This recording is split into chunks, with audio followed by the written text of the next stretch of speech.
I had a really good day today. My brother had a friend over. We had some drinks and had some awesome food. God, I haven't had chicken wings, like barbecued and hot sauce wings and shit on a grill in like years. And that shit slapped. It was so good, which led me to drink more. And I had a kick-ass salad from Giant that I got. I said I was going to do that when I got paid. Well, paycheck came late, which is kind of good because I celebrated today. So, I hope you all are having a wonderful fucking Friday. I really do. Mine is a pretty good one.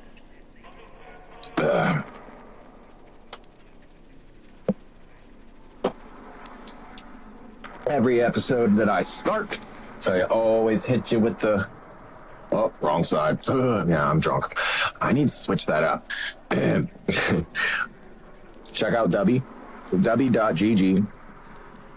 They have non-caffeinated beverage drinks, which so far are the ones that I've tried because I had a sample pack. I had the dragon fruit lemonade.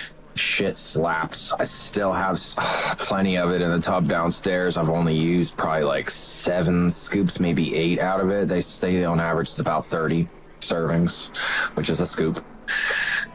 Not sure if when they say servings, if they're including 2 scoops for the 24 fluid ounce shaker that I bought, but we're going to find out because I've been marking on with a tally every time I take a scoop out of the cup so that I know how much I actually get out of it. But I might drink some of that, excuse me, later. But yeah, if you use the code SERIOUS and check out, save you 10% off your goodies. They have a deal going on right now. I think it's like $15 or something. You get a shaker with the logo on it. It's pretty cool. You can use it for other things, protein, pre-workout, shakes, your own drinks, not just has to be W. Excuse me. I'm getting a little gassy. But yeah, it's pretty good stuff. And I haven't crashed on it yet. And it keeps you going. So, yay for Debbie. I usually don't promote products that I don't like. Like, I'm not a sellout. No. I'm not going to tell you guys, hey guys, go here. You know, buy this crap because I get a kickback for it. No. I mean, that's what promoting and partnerships and sponsorships are. But I wouldn't want to, I think that's crummy one. I saw a guy one time, he was, I forget his name. He's not a very notorious actor. He was bigger in the 2000s. But if I remember his name, I'll bring it up. Anyway. He was like endorsed by like Coca-Cola or Pepsi or something like that. And he was like, oh, Pepsi, so refreshing, this, that, blah. And then like, what was it, like 2 months after that, he got caught on a clip, like talking about like how he hates Pepsi. And like, he only did that because he was getting like an endorsement or something like that, or like a kickback for saying it. And so many people were pissed. They were like, why would you sponsor a product you hate? That's so stupid. And it's like, yeah, don't do that. Don't do that. I knew I would like Dubby because 2 reasons. Even if I didn't like the taste of the flavor they gave me, I would have bought other ones to try a different flavor. Because, 1, Monster and Red Bull is fucking expensive. It's so expensive. Like, you buy like a case of it to do some gaming over the weekend or something. Because, you know, cocaine's too expensive, but I'm joking. But anyway, I needed a more cost-effective beverage that would give me energy and keep me alert and awake, especially like if I had to go to work or I pulled a lot of hours, but I still want to come home and stream and game or even just game. Sometimes I do game and I don't stream. And then I think, oh, like I've had some awesome moments where I'm not streaming, I'm gaming. I'm like, that would have been a good clip. But now I realize, hey, I'm playing on PlayStation because my graphics card is buttons for these newer games. So I'm like, I can just record with the PlayStation. It'll allow you to play or record up to like 30 minutes of your gameplay. I was like, I'll just save the clip, bring it over to Streamlabs, play it in the background as if I was playing or whatever, and either act like I'm playing, which I don't think I want to do because that's kind of like faking it.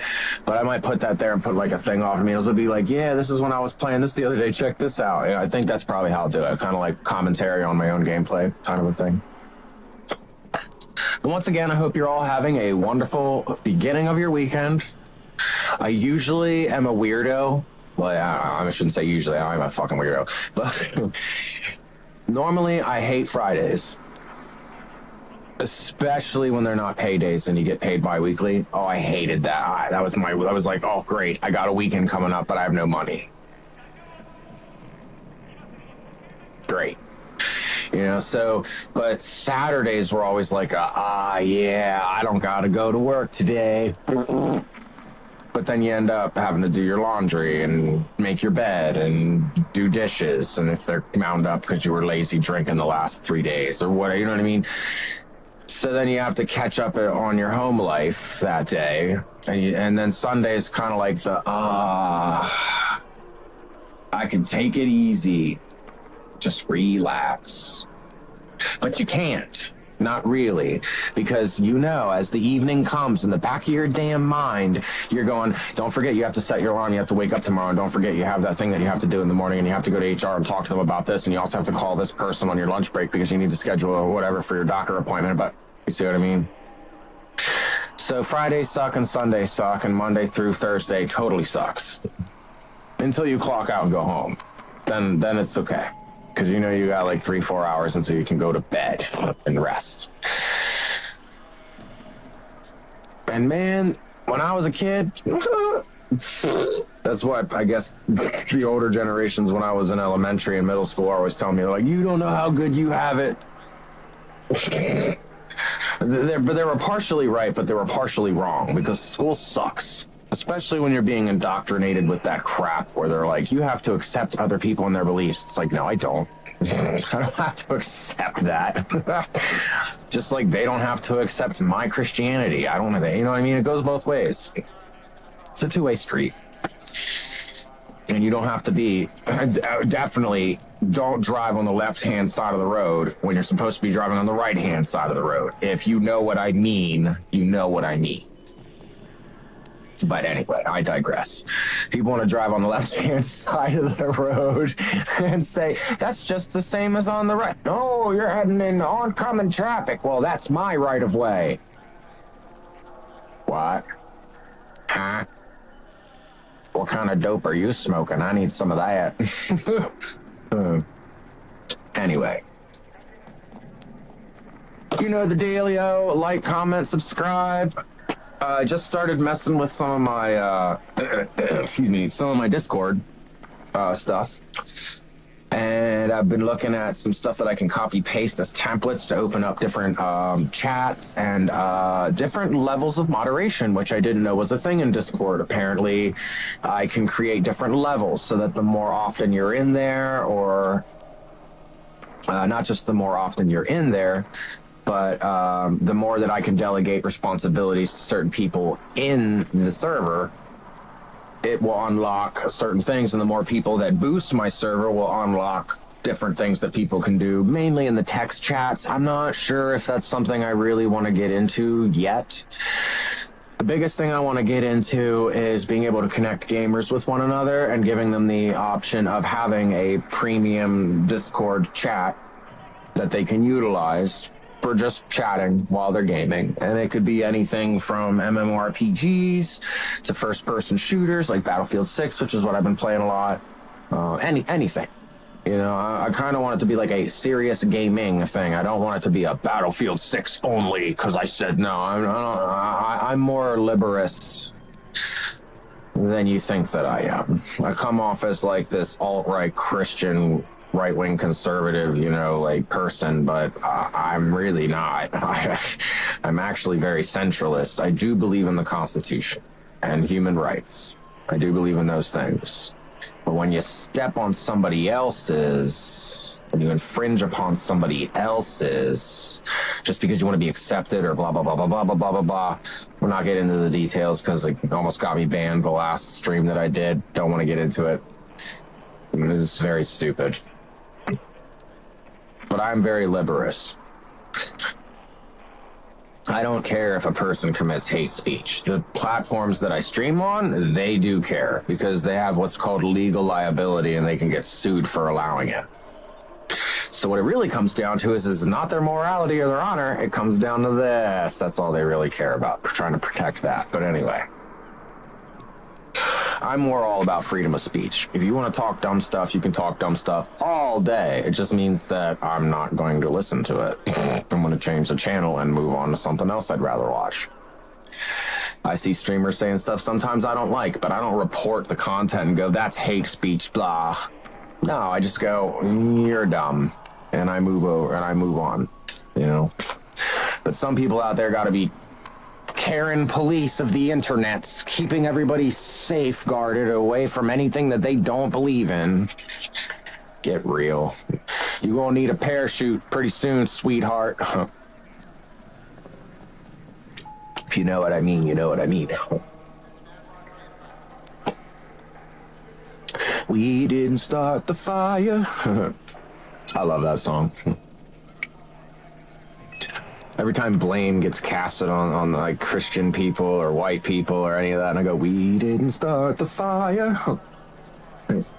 It's Billy Joel. I heard, what was that other band? There's another band that did that. Oh, I can't think of their name. They're like a late 2000s, early 2010s band. Panic at the Disco, I think. If it wasn't them, it was someone like them in that kind of genre, that vein. They remade We Didn't Start the Fire, but they changed the verses to add up to like 9/11 and all these other things happening, and it was like, oh, that was pretty cool. It was pretty cool, like a throwback to Billy Joel. A lot of people don't know this, but Billy Joel went through a lot of hardships.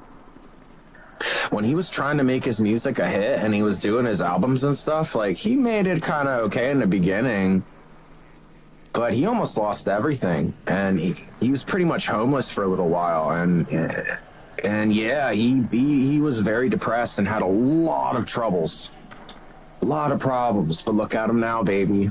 Look at him now. You know what I mean? He kept pushing. He wanted the world to hear his music, and he didn't give a hell otherwise, and he kept trying. He didn't give up. That's the key I've been noticing in people's success. It's the second people become cowardice, or they retreat, or they give up and let it just fall to nothing. That seems to be every person's greatest downfall, is giving up. So maybe that's today's quote of the day. Don't give up. Even if other people are telling you you're wrong and all this stuff, don't, if you feel in your heart, you know what I mean, that what you're doing is beneficial and good for you and or others, especially and or others. Don't listen to the small voices. Listen to the bigger one in your head and your heart. Follow your dreams, because this life, this is it. That's all you get. And you do not want to be on your deathbed looking back going, I wish that I... So that's why I started streaming, because I've always been camera shy. I used to wallow in pity and cry and pray and cry and pray, and it really didn't get me anywhere until I picked myself up by my bootstraps and did what I felt was right and try. Still got shit on in the end. You still will, you know, because the world is ruled by Satan and his evil minions and all that crap, you know. Whether you believe it's a metaphor or actual spirits and all that, we're not getting into that. This isn't a debate stream. But there is evil in the world. A lot of them love power, so they go for the money and the power and influence. And a friend I was just talking to today at his birthday party, while we were drinking and having good food and stuff, he was talking about, did you hear about, they said that like a group of people, like federal agents, went and dumped boxes of ticks out in the middle of like farm fields and stuff like that. And then you look into it, after all that speculation, and it went like kind of viral, but didn't like hit mainstream because, of course, they paid the media to shut the hell up about it, because that's why it never hits mainstream. They say it's because, oh, nobody really cares about that. Well, nobody really cares about half the crap you're putting on the news anyway. So don't give me that crap.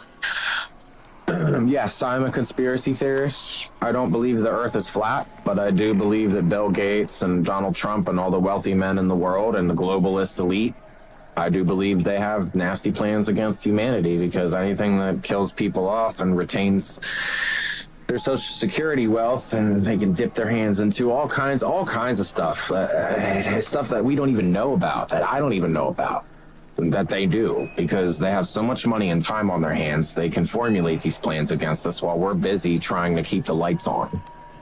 So whatever. And then you got all these people going, I want to be accepted because I believe this. And it's like, okay, don't care. You're, no matter how much you push the agenda, you're not always going to be 100% accepted. I'm waiting for the ones that claim to be like animals and stuff, because it's not being hateful. This is not hate speech. I think that they're mentally ill. It's my personal opinion. I think that they have mental problems. You're not a cat. You're a human. Your DNA is not that of a cat. And once you show me that it is that of a cat, then I will believe you. But it's not.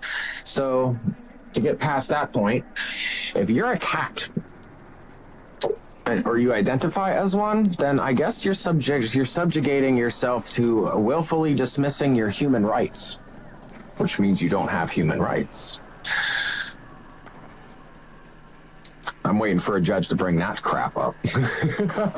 When someone goes, I can't be held accountable for this crime because I'm not human, I'm a cat, trying to dodge, legality or something. I'm waiting for that to happen. I can't wait for a judge to go, hit the gavel and go, send them to the kennels. I laugh, and some people are like, that's not funny. And it's like, well, it kind of is. Because I'm not right in the head 100% either. I have problems too. I have mental health problems. I've been through addiction. I'm out on the other end of it. But it's still very tempting with the way I see the world going and how idiotic people can be.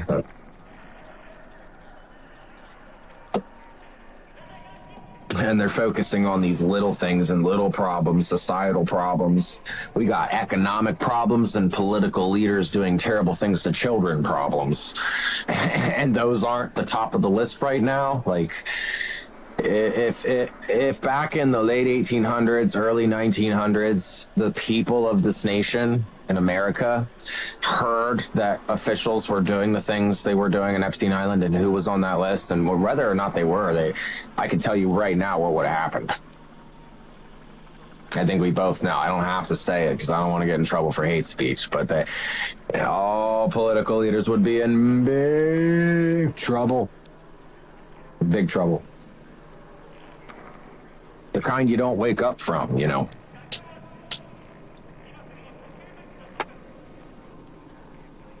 But even those who are mentally ill, have drug addiction issues, alcoholism, suicidal thoughts, whatever. You believe you're a cat, whatever. We all have something wrong with us. Whether it's sin, whether it's mental illness, whether it's something our parents did to us growing up that it's a part of our inner psyche we're unaware of yet, but it's affecting our everyday life and we don't know it. Whatever it is, this is a blanket statement. I love all of you. And I hope the best for you. And I hope that whatever's dragging you down in life, I hope that you can learn to cut the cords if you can. And if you can't, you learn to become strong enough that you can drag it with you into your dreams and accomplishing them. That's today's positive thought.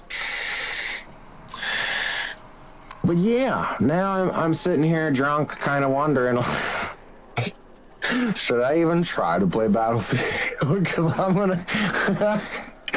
gonna grab this remote and be like, let's go, baby. I'm gonna go in and like die right away and be all like upset. I'm like, oh, how demoralizing because I have drunken old man thumbs,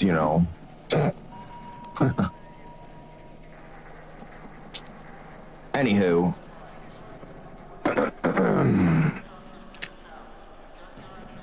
I don't know.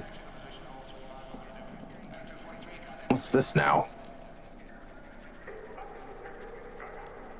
I will say this, though. The only thing I can't stand about drinking alcohol, it's my number one conniption with it, okay? Is you have to pee a lot more. It sucks. Yeah, you're forcing liquids in your body, Joe. Duh, you're gonna have to pee more often. And every alcoholic I ever met in my life and talked to said, oh, no. When you start drinking, you got to hold your pee in as long as you possibly can until you're almost peeing yourself. Then you pee. Then you don't have to run to the bathroom the rest of the night. You're training your kidneys and your bladder and everything to stretch so that it can hold more, so you're not running to the bathroom every 15 minutes. And I'm like, that doesn't sound natural or healthy. Or like, it doesn't matter what's natural or healthy. Just stick it out. And I'm like, no, thanks.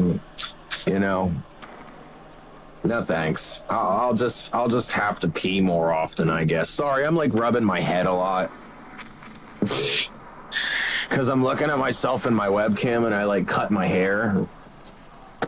And it feels weird. Not only that, it kind of looks weird. And I'm also always wearing my cabbie hat, but I'm drinking. So naturally, my body temperature is up. And if I put a hat on, I'll feel like I'm sweating and muggy feeling. And I don't want to feel like that. So my hands start to get cold, you know, or if I start sweating on my forehead, and I start feeling cold or something, I might throw my hat back on, but not as of this moment. Oh, the other thing I wanted to change was somebody did comment and send me in a private message. They said, dude, don't put your camera right there because we can't see who killed you and the kill feed and stuff like that. Like, because it happens over, let me see, over here.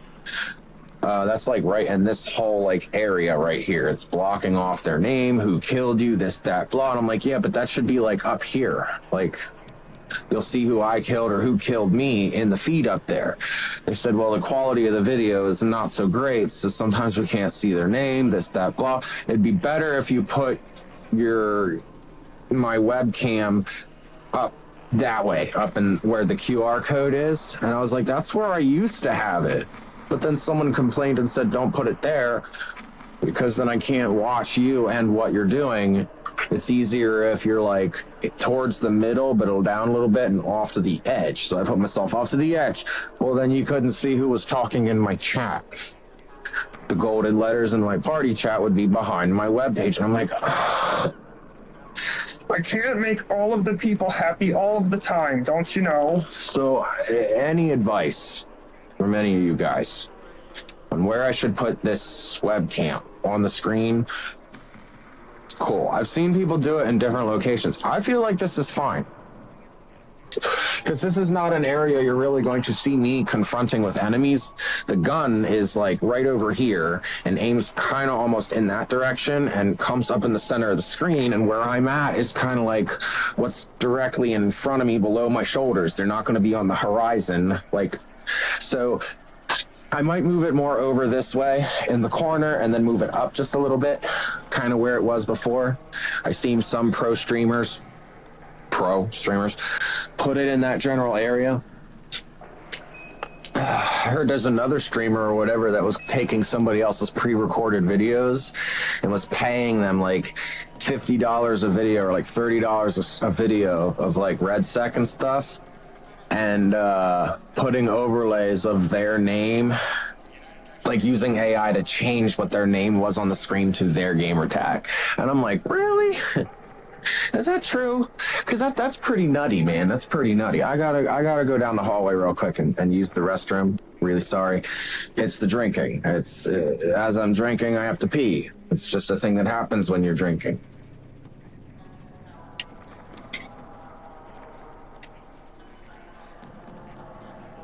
Annoying.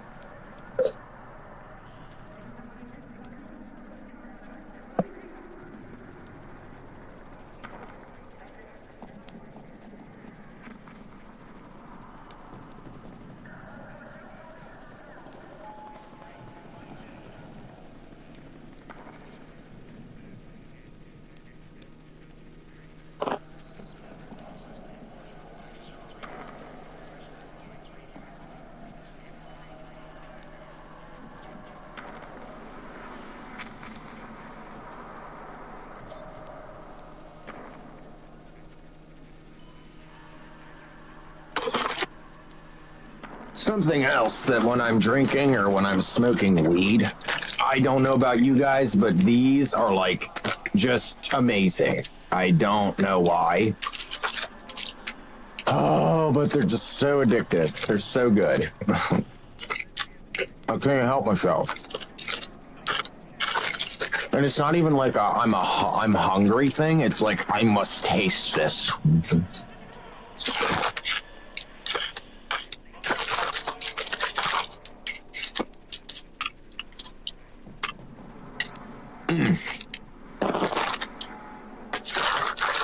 I'm a sucker for a good jalapeno chip, and that's kettle jalapeno. You did something right. Let's see what they have to say about it. Oh, I don't want to hear that. I thought it was going to have something to say, like, specifically about the jalapeno. Oh, no, it does. These Utz Kettle Classics, cooked kettle style, are sure to wake up your taste buds with spicy heat. From our specially blended jalapeno seasoning, the unique flavor of these extra crunchy jalapeno classics make them a delicious member of our Kettle Classics family. Our kettle style cooking ensures that the appearance, flavor, and crunch are deserving of the Utz name. Grab a bag today and enjoy. You don't have to tell me that. I love Utz regular, Utz Ripple, to dip into hell of a good sour cream and onion dip. If you know what that is, you know what that is. If you don't know what that is, it might be because it's not offered in your area. But if you're ever on the East Coast, especially in the central Pennsylvania area, I'm pretty sure it's on the East Coast. Not everywhere, but should be pretty abundant. But it might not be. It might only be exclusive to PA. Hell of a good French onion sour cream dip. Like, get out of my way. I'll mow you and a 2-year-old child over with no regrets for a small tub of that with like Utz Ripple potato chips. Just get out of my way.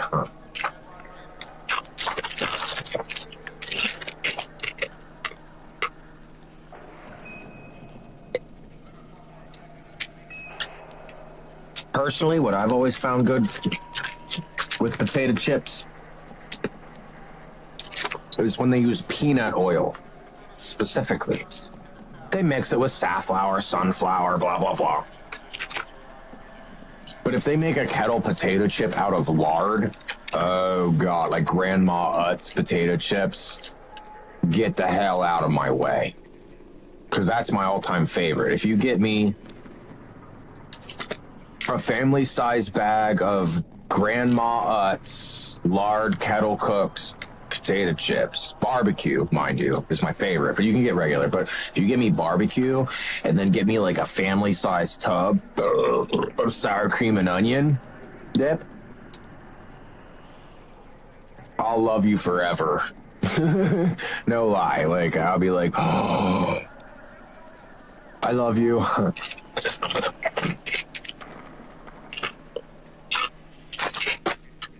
Like, you could pay my car insurance and I'd be like, man, okay, thanks, whatever. Which is way more expensive. But you give me a bag of those and a tub of dip, especially if I'm like smoking weed or drinking. Mm-hmm. Oh. Next time I go to talk to my doctor, I'm going to ask him that. I'm going to be like, why is it when you're, like, drunk, you enjoy food in a different way? Gotta have something to do with, like, endorphins in your brain or some shit.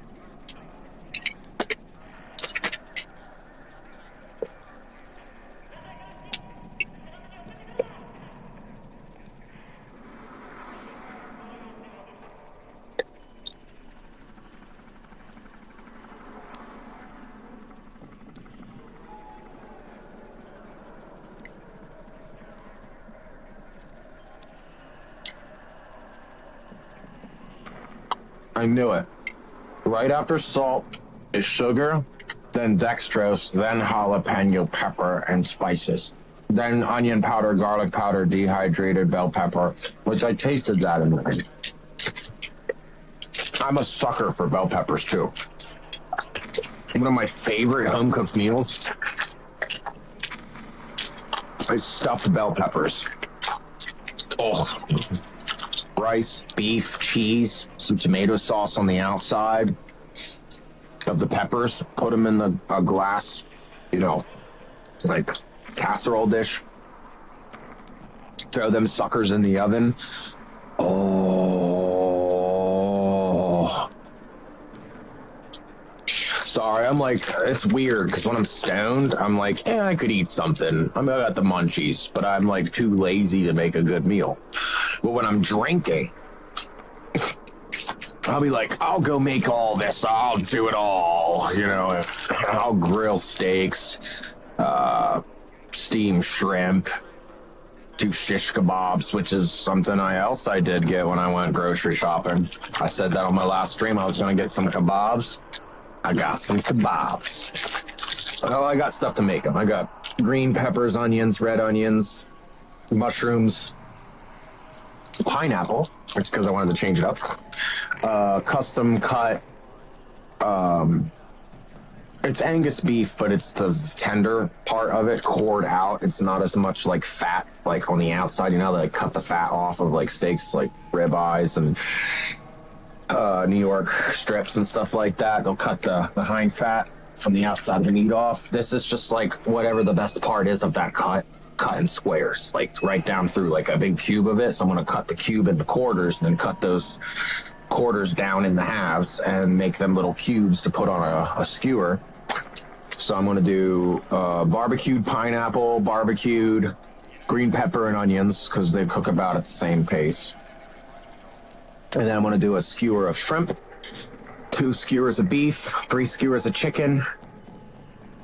And I even have some salmon fillets that I was thinking, maybe I'll do some like teriyaki barbecue salmon kebabis. And then that way I can just pull them right off the kebab stick, put them on a plate, and people pick what they want. Me, they could eat all the meat and leave the veggies, and I'd still eat the veggies because I'm a hoe for veggies. I don't know why. Some people are like, vegetables. It's like, well, why are you hating on the veggies, bro? Like, veggies are so good for you. The vitamins, the nutrients, the tastes, the terpenes that are in every single vegetable has a different aromatic and like taste profile to it. It just makes, when you get the right combination of things together, it just slaps. And some veggies and stuff like that, you can't have enough of them. Like when my mom makes her roast beef, pot roast with chuck roast in it. Oh, we always run out of, everybody eats all the carrots and there's too many potatoes left. And I'm like, all right, Mom, like either we got to make a bigger pot with more broth and add more carrots, or we just need to cut out as many potatoes as we're putting in and add more carrots because everybody's stealing all the carrots out of it. So then she did it again, only she swapped the potatoes, like 2/3 potato, 1/3 carrot. So she did a 2/3 carrot, 1/3 potato. Oh my God, it was the best. It was I said, Mom, that's the best. That's the best way I ever made it. Don't change it. Your family recipe, that's fine. We will still eat that. But if you're gonna make it right for everybody, do it with more carrots in it, because the sweetness of the carrot just blends so well with the broth and the there's little bouillon cubes or whatever. Sometimes we get the natural bouillon or whatever. It's just concentrated beef broth mixed with bouillon into a paste. It's all it is. It's like if you took bouillon cubes and poured broth in it and added a little bit of gelatin fat and just went and stirred it up. It's the same thing. So you can make it yourself. But it is more flavorful for some reason. I don't know if it's because there's natural beef flavor in it. It's not artificial beef flavor like bouillon is. Regardless, the sweetness from the carrot, the bitterness of the onion, and then cooked down into a sweetness with the carrot, and then the starchiness of potatoes, and the fatty saltiness of the meat and the bouillon. Bro, Oh. Oh. It's more of an autumn winter thing that we've done. But I don't know, man. The next paycheck that I get coming up in a week or two, unless I miraculously get like a $500 donation from someone, which ain't gonna happen, but a man can dream. A man can dream. All right. So if that happened, yeah, I would definitely make some pot roast. Or if someone found out, oh yeah, you're a streamer, I should come down in the area. I'll buy you all the food and you just make it. As long as I get 2 bowls of that, we good. I'll make it. But in all seriousness, everyone, I really hope that your weekend that is coming up is awesome. Plan something nice for yourself. Don't forget to do something nice for someone today. If you forget to do it tomorrow. If you forget to do it tomorrow, shame on you. Do it Sunday, you know? But doing something nice for someone, especially that you love, and even if they don't really appreciate it as much as you think they should, just smile and go, I did something for someone today. It does feel good. It's something they taught me in rehab. They were like, when you start doing things for other people and helping other people, it helps you feel better. It makes you feel better. And that's no bullshit. That's the truth. And the truth shall set you free.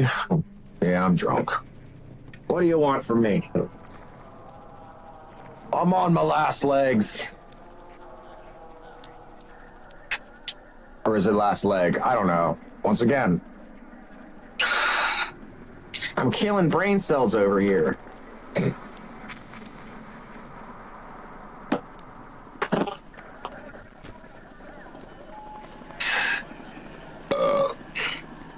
All right, let's see who's online.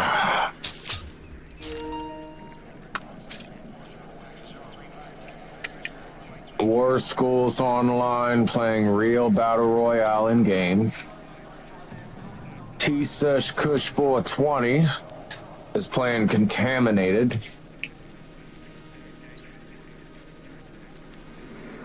Blackmane is playing Battle Royale Duos, and Jen Cell is playing Battle Royale Duos, probably with his friends. So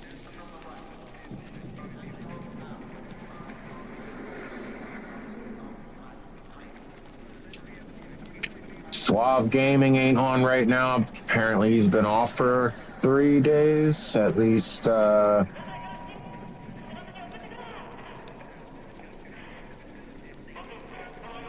At least on EA. He might be on the PlayStation though.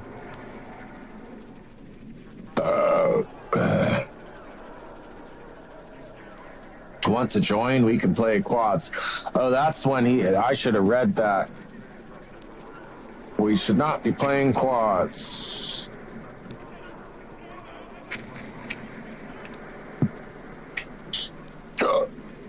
Yeah, Beak Nation is Big Jack Haynes' other profile.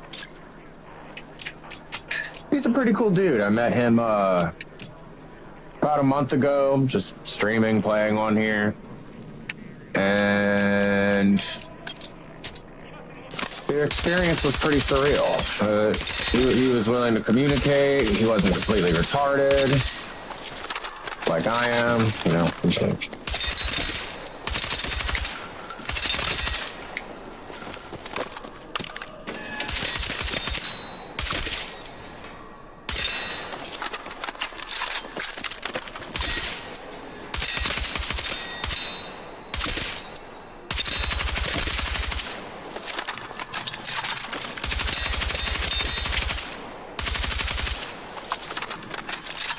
Yeah, some don't feel right. Is my brother messing with my settings again?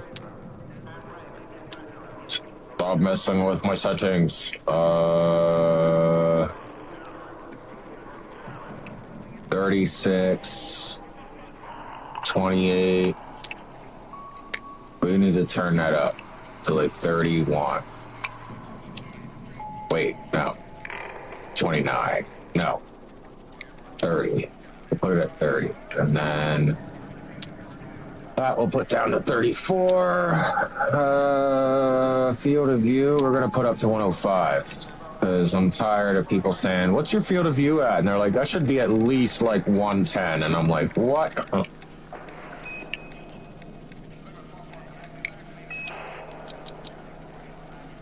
And I did play on 110 at one point in time, but it just felt wrong. Like I couldn't see stuff far away. Or my reticle was bouncing and looked like it hit the target, but it didn't.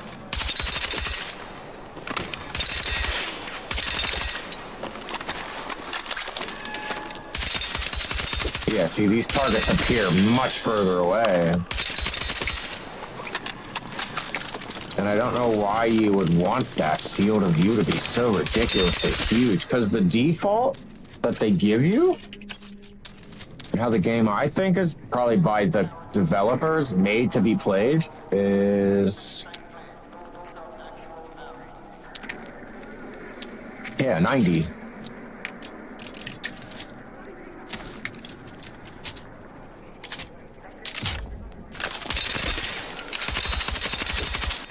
And that's 90, so... wait, what?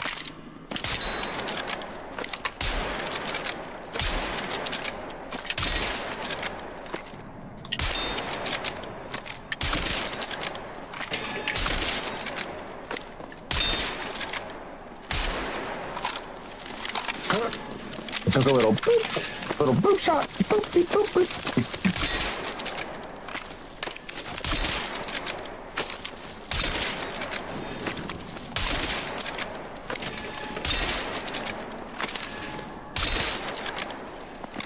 How many shots did I get there? There was 7, right? Yeah.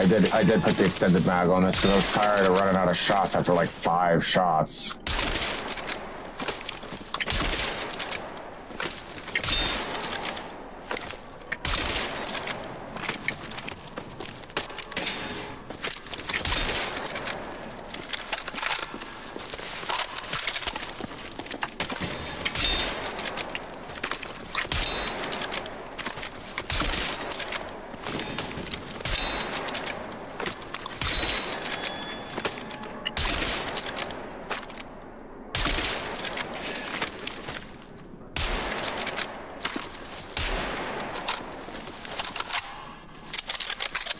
I suck.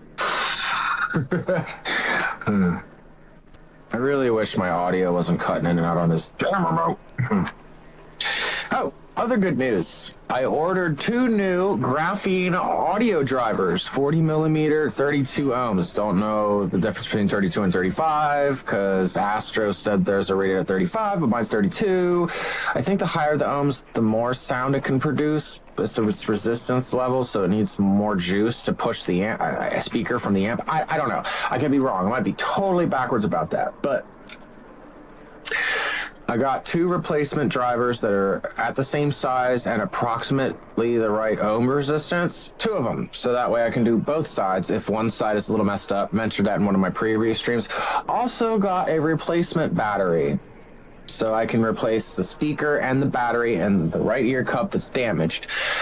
Put them on, test them out, see how they sound. If there's a big coloration difference, like this one's brighter, this one's warmer, or this one's darker or something, or a little bit bright but slightly dark on the bass, and this one has no bass and is really bright or something like that, then I can go, all right, I'll EQ that later, and we're just going to replace the other one then too, and I'll just solder out the other one and replace it. Hopefully they're not like epoxied in place, because that shit pisses me off with companies when they do that. It's like, dude, just use some hot glue. You don't like hot glue will hold drivers in just fine as long as you do like 2/3 of the circumference, and then I can use a heat gun, and get the old drivers out and clean the glue off easily and put new ones in. But they don't want you doing that. They want you buying another $500 damn headset when the repair should only cost you $50.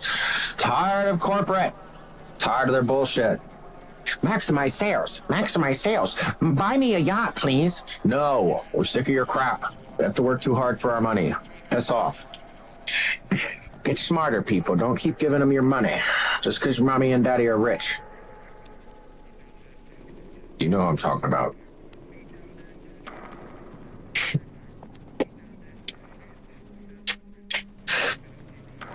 I wrote a rap song a long time ago. How did it go? something goes along, then you say no money's no object. Well, I subject. I can't remember how it went, but but I used the term, money is no object. Well, that's what it was. You say money is no object. I object. Like it was like a courtroom kind of a thing, like Eminem has done things like that, where he's like, sue me or whatever. It's like, the context is terrible, and I shouldn't have brought that up because that was just all terrible. But you give me time to get behind a mic with a notepad and a pen. Even the greatest rappers who had to sit down writing stuff out or writing on a keyboard, like lines and thoughts and putting dots together. Like some just have the gift; they can just freestyle. But a lot of times it was from trial and error in the past, and they used to do that in the streets with their friends for hours, day after day. It was a craft. They got good at doing it on the spot.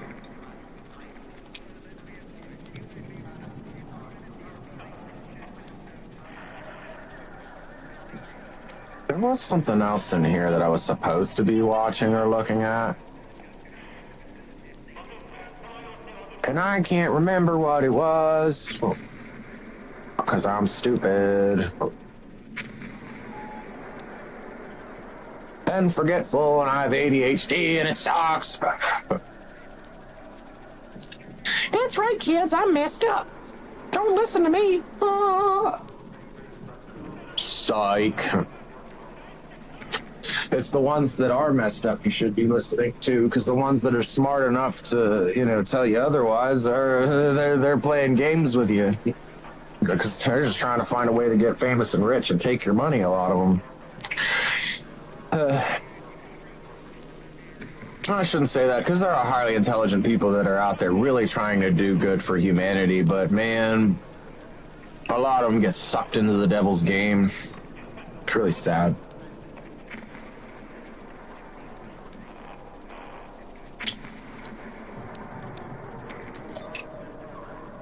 All right. If you thought to yourself, this kid's scared, he needs to just go play some Battlefield. You're right, I am scared because I have no teammates to talk to, and I hate being that guy turning to muting my mic until someone talks crap. Yo, what's this serious dude doing? He's just running away, blah. I'm trying to protect the flank. No, play PTFO. Play the frickin' objective. Ugh. So you can sit back and watch me trying to take objective and just get kills. Exactly. Play the objective. I don't know about here, man. No, I know what they mean. They're mainly, when they say PTFO, they're talking about like scout snipers and snipers sitting way back in their spawn, trying to pick people off that are sniping, or like pick people off that are running between cap points and stuff like that, and they're doing very minimal work. I think that the scout rifle in this game is actually pretty decent, and I want to actually try it. That's the thing, is every game mode that I play in this game, if it's not RedSec, when I go to play like normal game modes, like I am so sick of shooting people and them getting away with like 83 health and then healing. It's like, no. Stop that, DICE. Stop that shit. Well, then nobody's going to want to play because they die all the time. They're just going to want to camp. That's the whole point. Nobody wants to die in war, and those who find glory are the ones that push and survive. But you give glory to the people who push like dum-dums and play stupid jumping crap to get out of other people's aim assist and sights. And it's like, man, I didn't know this was going to be like Halo.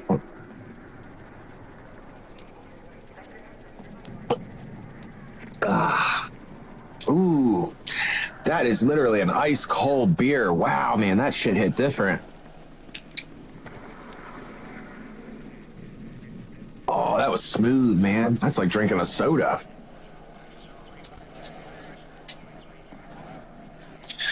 I normally don't mix Kratom and beer, but I think tonight might be an exception. We'll find out if I don't feel so good and end the stream early. Sorry, guys. I don't feel so good. I'm gonna go. and just go to sleep. This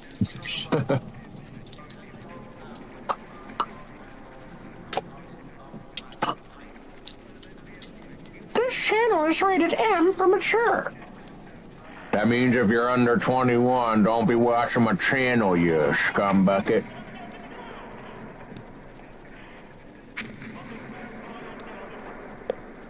Wow, that kratom tasted really good with a beer. Normally it tastes bad.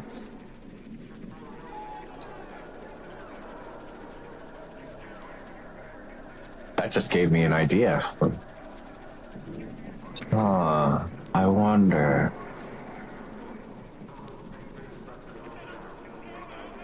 That's a whole new way of doing shit. Wow, I never thought of that. See, this is why I wish my parents were rich, bro. Or that I had like a rich friend who would believe in me. Cause man, I'll tell you what, all it takes is that one new thing.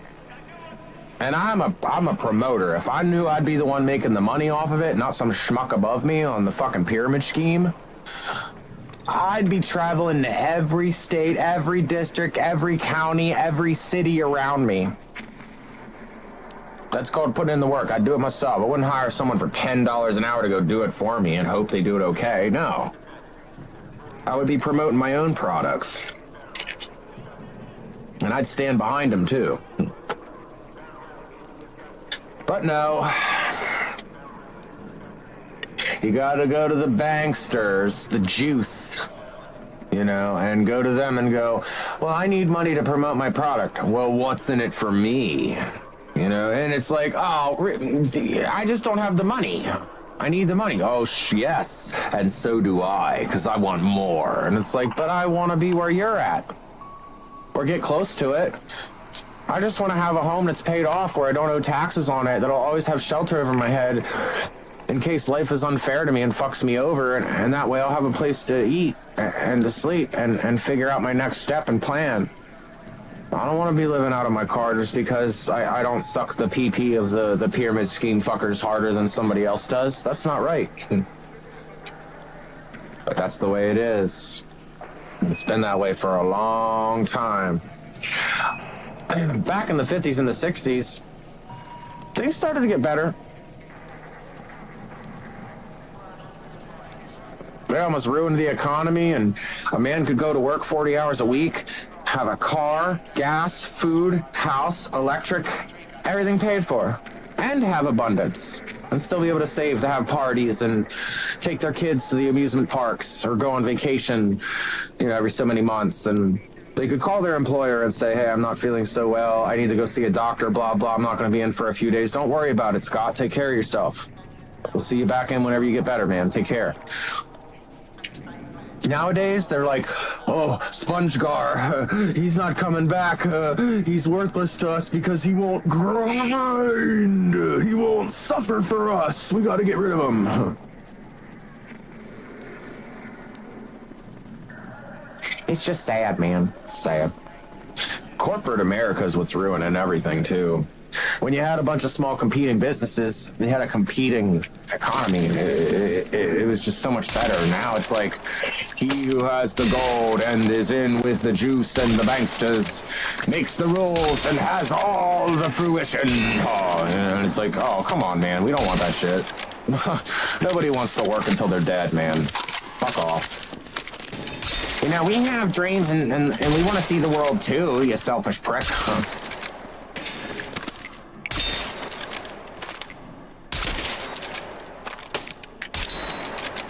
Take the lorazepam, snake. That's how I feel right now. Like, I feel like being drunk is helping me, like, snipe and aim, because normally I'm all over the place, like, ADHD, OCD, not concentrating on where my bullet's going.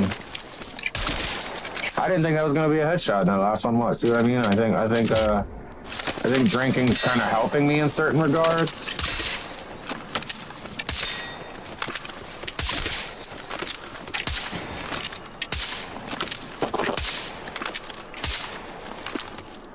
Not so much with this gun.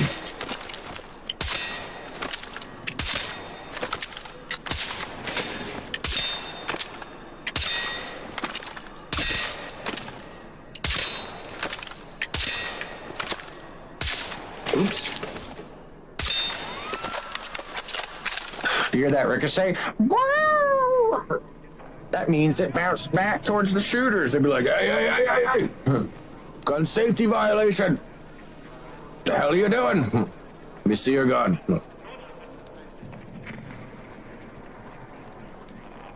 Breaks it in half. No.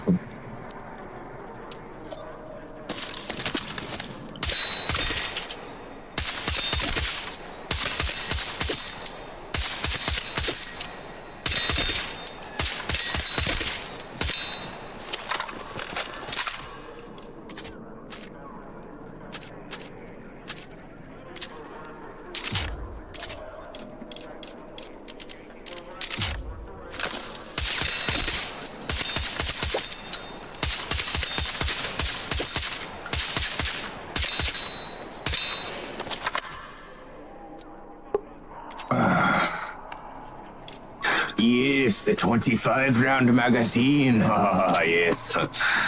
Gimme. Ew. Wait a second.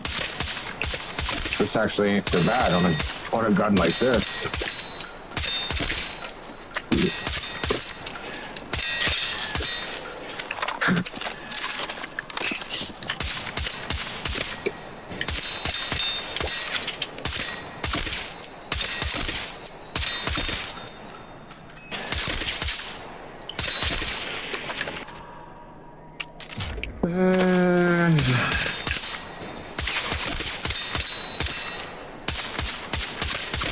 Nope, nope, nope, nope, nope, nope, nope, nope.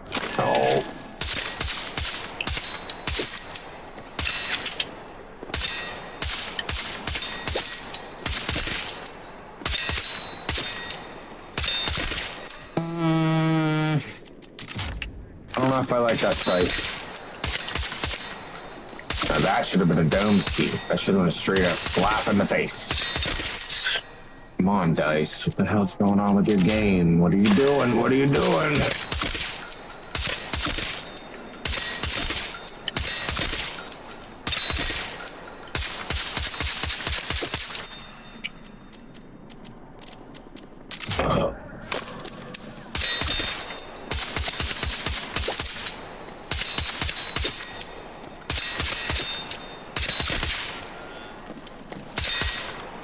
Oopsies. Oopsies. Damn, man. My aim is all off at this one. I was doing okay with the sniper rifle, but not this one.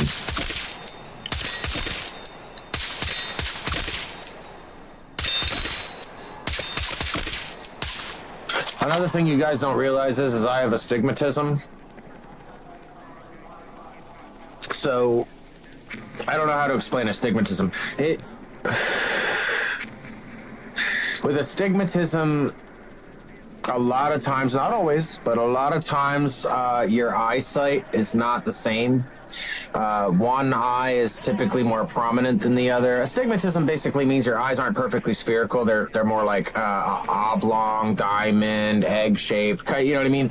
So what that does is when light hits the lens and then goes back and hits your retina and all that, whatever. I'm not an eye doctor. Whenever it hits the nerves and it flips upside down and goes back into your brain, this lens and this lens, because they're not perfectly round and they're a little off, my right eye is actually my worst eye. My left eye is my better eye, but I'm right-handed. So when I shoot, a lot of times I have to open up both eyes and I look through the scope and the crosshairs in this scope. And then I look at the image of what I see in the background with this eye, because this eye's better.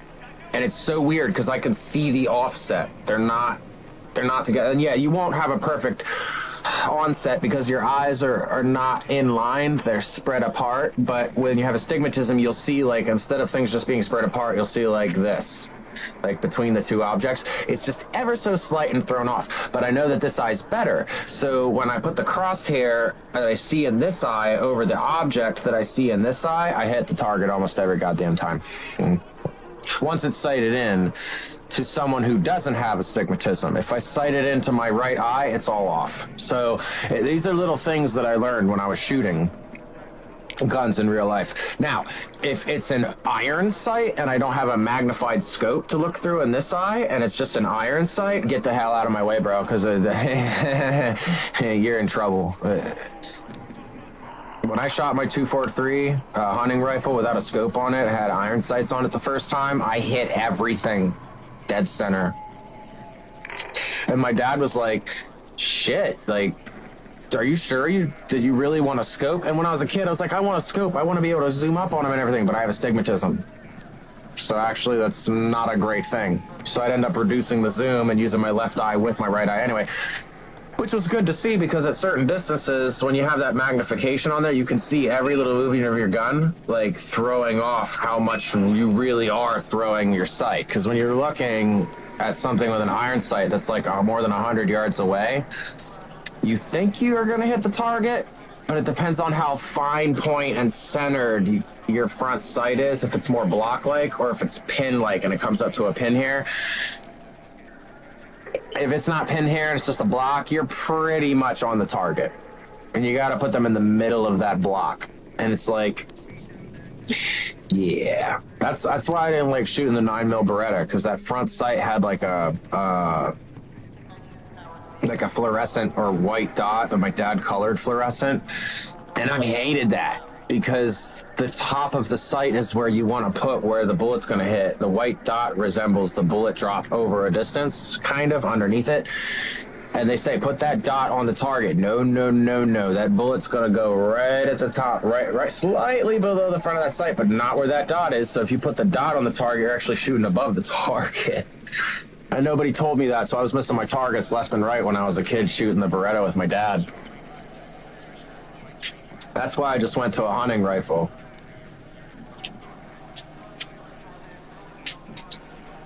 But this game got sniping kind of half messed up. It's a little too accurate. There's no bullet resistance, humidity resistance.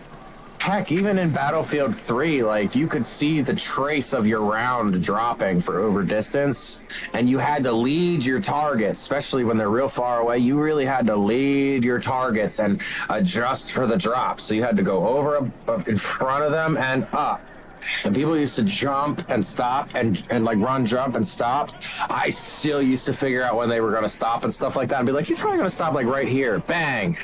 They'd run it, and they'd stop, and I'd get the headshot. I'd be like, that's what you get for stopping, buddy.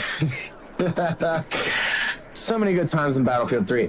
This game, not so much, because the maps are a little more focal. They brought the maps a little bit more tighter, so there's less long-range gameplay, and they did that because there was too many people not PTFO, not playing the damn objective. And I get why they did everything they did, and they're also trying to compete with Call of Duty and take their customers away from them. So I get what they were trying to do and what they were aiming for. But man, you really disappointed us guys who thought that 6 was going to be 3 times 2. Like, a lot of us that played Battlefield 3 have been just doing this for years, going, come on, DICE, make something like Battlefield 3, but that's not glitchy. That game looked so good, felt so good. The cinematics were awesome. Stuff exploded. Sniping felt realistic, more realistic. Not completely, but more. And it was just epic. The gunfights I used to have. And the other thing is, I'm being a little biased. I won't lie. I'm being a little biased because I played a lot of hardcore. You shouldn't have to come in and go and empty half your P90 magazine on a person just to get a kill. No. You shouldn't have to pull out a 357 or a 4.4 mag and go bang, bang, bang to get a kill. No, that's a waste of ammo on a body. No, you come in and go bang, even if it's not a headshot with a 357, they going down. And when they go down, you look for other people coming in the storm to protect them. And if you don't see nobody, then you go bang in the head. 2-shot kill. If it's in the head, 1-shot kill. Especially with a pistol, man. Especially with a high caliber pistol like that. That's why I played hardcore. Because the health ranged on certain servers. I think some of them, it was like Conquest servers hardcore, I think were .90 weapon modification, so it brought all weapons down except for pistols and SMGs. I think everything went, or no, what was it? Yeah, it was pistols and SMGs were excluded. Everything else went down 0.9%. Sniper rifles went down 0.8%. So they lost 20% damage, and assault rifles and everything else other than SMGs and pistols lost 10% damage. And you only had 70 health on Conquest. But if you played squad deathmatch or team deathmatch, those are my game modes, baby. No vehicles, because people played stupid games with vehicles, putting mines and C4 on jets and flying them into groups of people who took over A recently and stuff. It's like, stop. That stuff used to drive me nuts on core. Well, in hardcore, people didn't really do that a lot, because if you suicided in hardcore, you couldn't play for like 3 minutes. So you couldn't spawn in for like 2 to 3 minutes. And you just sat there like this. So that's 2 to 3 minutes that that team can respawn right away and go take that objective back again right away. And now your team is at a disadvantage because all those people involved in team killing or whatever, or self-destruction, can't play for 2 to 3 minutes. See, that's why I loved hardcore, because they gave discipline, trigger discipline, movement discipline, and they penalized people playing bullshit games just to try to win or to goof around. It's like, yeah, that's for core. You want to go play core? Go play core. We don't want to play that. I don't want to play that. I want to play hardcore. I want to play something simulating more realisticness. Because when you do that, I do a lot better. Because I play more tactically. I'm not... run, jump, slide, get out of my headlock, no aim assist for you, like jumping and reload. When I see that stuff nowadays as a norm, I shake my head and I go, what are these kids doing? I mean, like, I get it if it's for a laugh, but they're doing it with every kill like they think they're good, and I'm like... Go play some paintball or airsoft, bro. You ain't getting away with that shit. But it's just a game. Yeah, well, paintball and airsoft, it's expensive. Shooting real guns is even more expensive.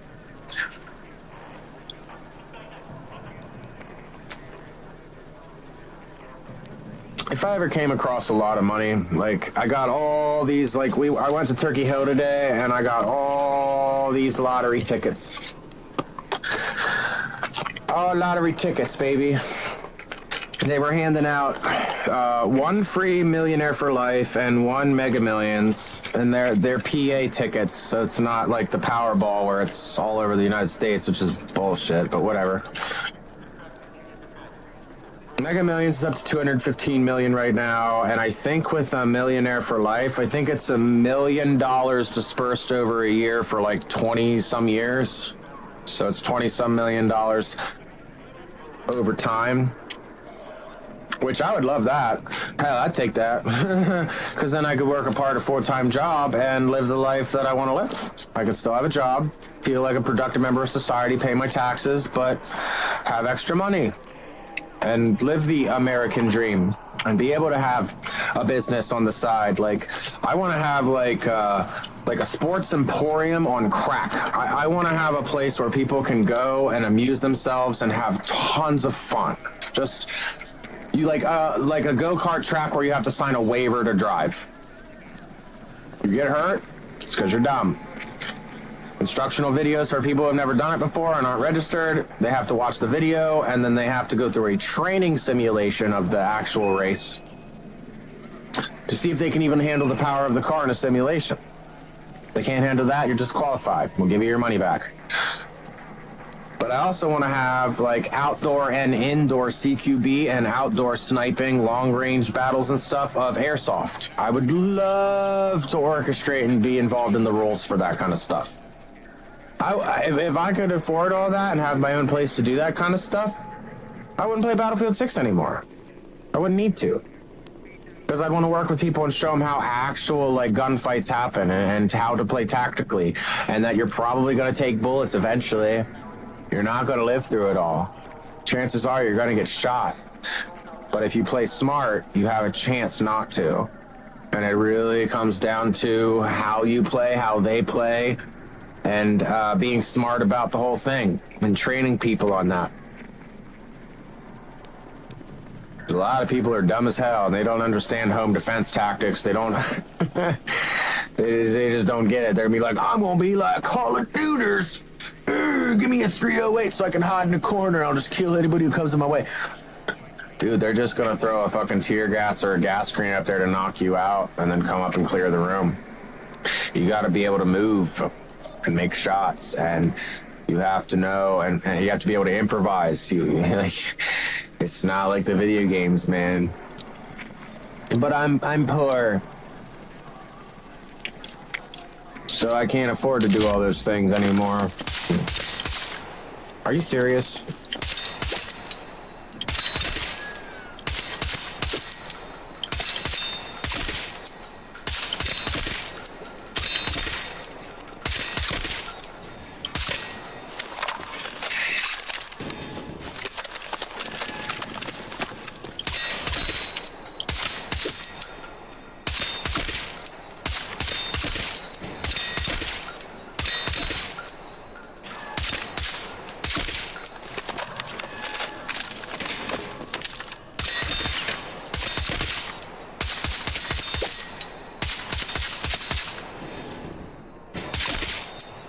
I haven't noticed that yet. I need to pay attention to that when I shoot next time.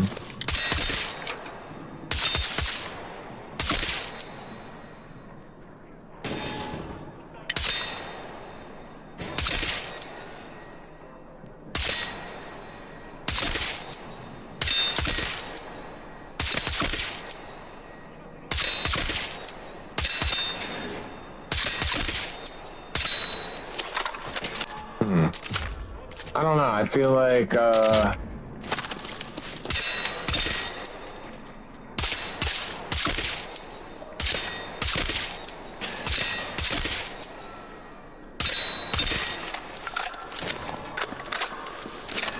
really like this rifle, but I just feel like, what is that, SVK 8.6? 8.6 by 70 millimeter cartridge.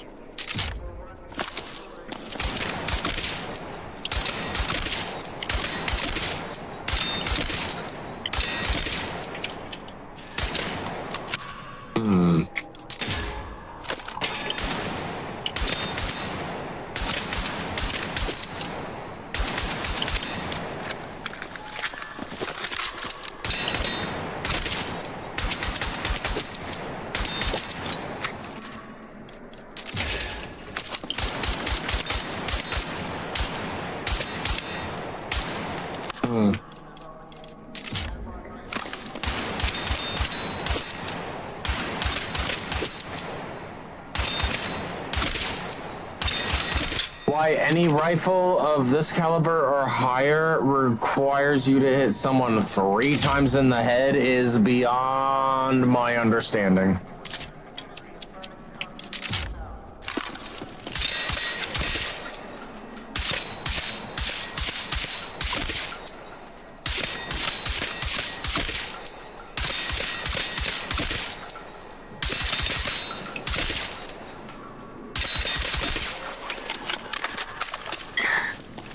Oh boy.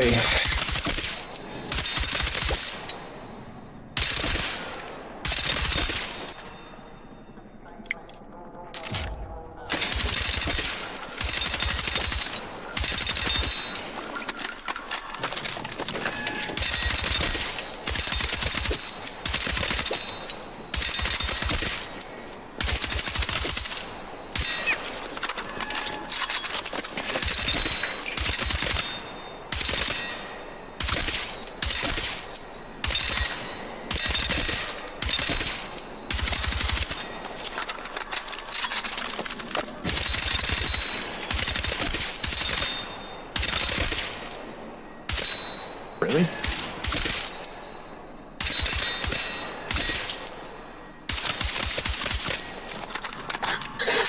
Oh my god, that kind of pisses me off just to see. All those golden headshots. 1, 2, 3, 4, 5. 5 shots in the head. 1, 2, 3, 4, 5, 6. 1, 2, 3, 4, 5. Okay. 1, 2, 3, 4. Wait, was that 4? 1, 2, 3, 4, 5, 6. 1, 2, 3, 4, 5. 1, 2, 3, 4, 5. Okay. See, that shouldn't be 5. Let me get closer. 1, 2, 3, 4. Damn, that's ridiculous, bro. 1, 2, 3, 4, 5, 6. 1, 2, 3, 4, 5, 6.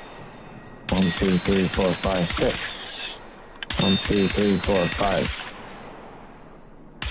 Let me try this again. Let's something that's a little closer. 1, 2, 3, 4, 5. 1, 2, 3, 4, 5.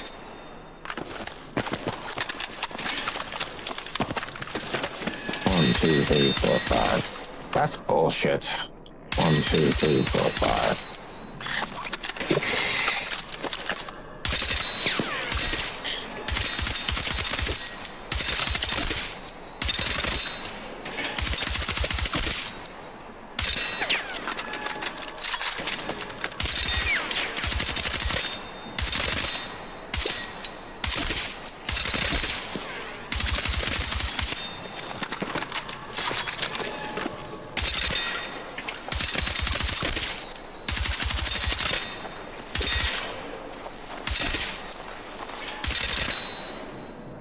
See how I'm always, like, I stop shooting 5 points before 100 health, before they should be dead? That's fucking bullshit. I don't know if it's my muscle memory from season 1 from using this gun, or if I understand bullet economics from other guns, and I don't know, it just feels so fucking weird that they would do that. 1, 2, 3. 3? Wait.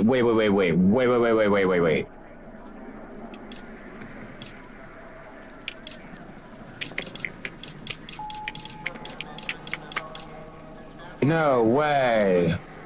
The AK-205 only does 20 fucking damage? What the fuck?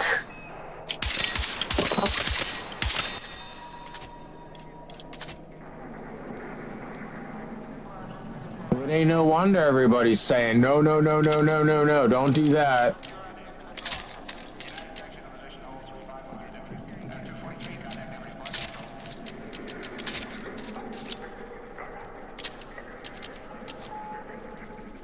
I need 5 more points.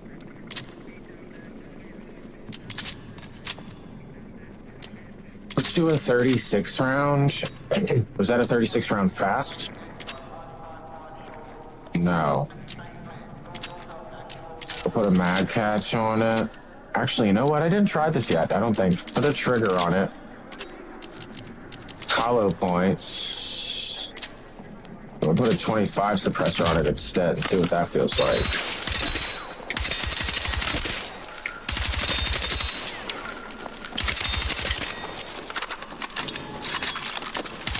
Yeah, that reload is really slow. Don't like it. I need 40 fast, so that's 15, 20 on there. Put the heavy barrel back on it. Take everything off on that. I'll put a regular vertical grip on that. Put a 40 round on to leave the hollow point. See how that feels. Ooh, that's nasty.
You see how when I was shooting there and I went over to that last target over there and I overshot and then I came back and overshot it again and then came back on it? Some fucked up with the dice aim assist. I don't like it. I'm not saying it should be like, oh, and just be like, you know, how the sun gravitates all planets, be like, come to me, you know, like, no matter what, but it doesn't feel sticky enough. It's just a lit, and I'm not saying by much, it's like 12 to 21%, like around 20, almost a quarter, 25% at the most. Less sticky than I'm anticipating it to be. And it might be because Call of Duty's is more stickier, and I'm used to playing Call of Duty from the past. But with aim assist for controller being less sticky, it only helps mouse and keyboard players. You know what I'm trying to say. Maybe they realized their pre-order was for PC more than consoles. Maybe they wanted to try to pull more PC players in by giving them that advantage. I can tell, though, it's definitely an advantage. Because people complain about aim assists so much on PC. People who play with mouse and keyboard, anyway. There's a good bit of people, though, that play on PC because they love the graphics and how smooth it looks on monitors. But they play with a controller anyway. Like an Xbox Elite controller or whatever. That's what I have down here. That's what my original intention was. I played Call of Duty Modern Warfare 2019 with this remote. Or not this one, but another Elite remote. Then the toggles got worn. I love how this remote feels. This Elite V2 remote. Oh, the paddles, the clicky remotes, just the sticks, how smooth they are, and the short stop triggers. Like the Xbox Elite remote, Elite Series 2. Best remote ever. I hands down. They keep them making them like that, heavy duty paddles, removable magnetic paddles on the back, updatable color schemes, and different mappable inputs and stuff. Oh my goodness, it's such an awesome remote. It just sucks that I don't have a 5070 Ti Super or a Ti or whatever. The Super is supposed to be released, but chip shortages, they might not. Or like a 5080 or a 5090 RTX card. If I still had my mill job, I'd have one already. I would have just put in some Sunday overtime shifts and did a couple doubles and saved my money. And then maybe ate ramen noodles for a week. And I'd have a 5090. Easy. Now I feel like a fucking McDonald's worker. Like, oh, I'm never going to have that graphics card ever. I'll just have to suffer and deal with a 30 series one, like a 3090 or something, or 3080 Ti Super or something.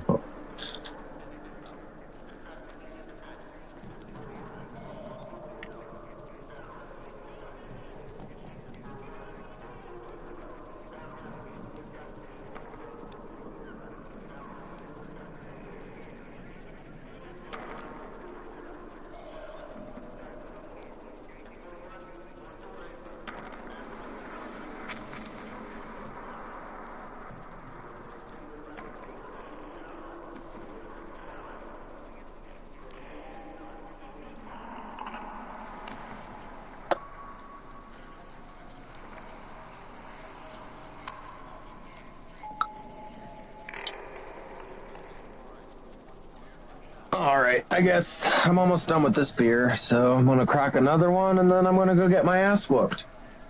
But I do want to test this gun. I want to test to see how often I can get headshots with it and if it's that worth it, or if I should just put penetration rounds on and run a much higher magazine count with like a flash hider, no suppressor, or no flash suppression at all, and a really kick-ass grip with a fast reloading mag, high capacity, and a mag release so that I can get faster reloads. Because I can't tell you how many times I get caught on the reload because I don't do this shit and run and jump and slide away, you know what I mean, at the right moments and do all that dumb shit, backtracking and zigzagging and stupid shit. Soldiers don't do that shit in real war.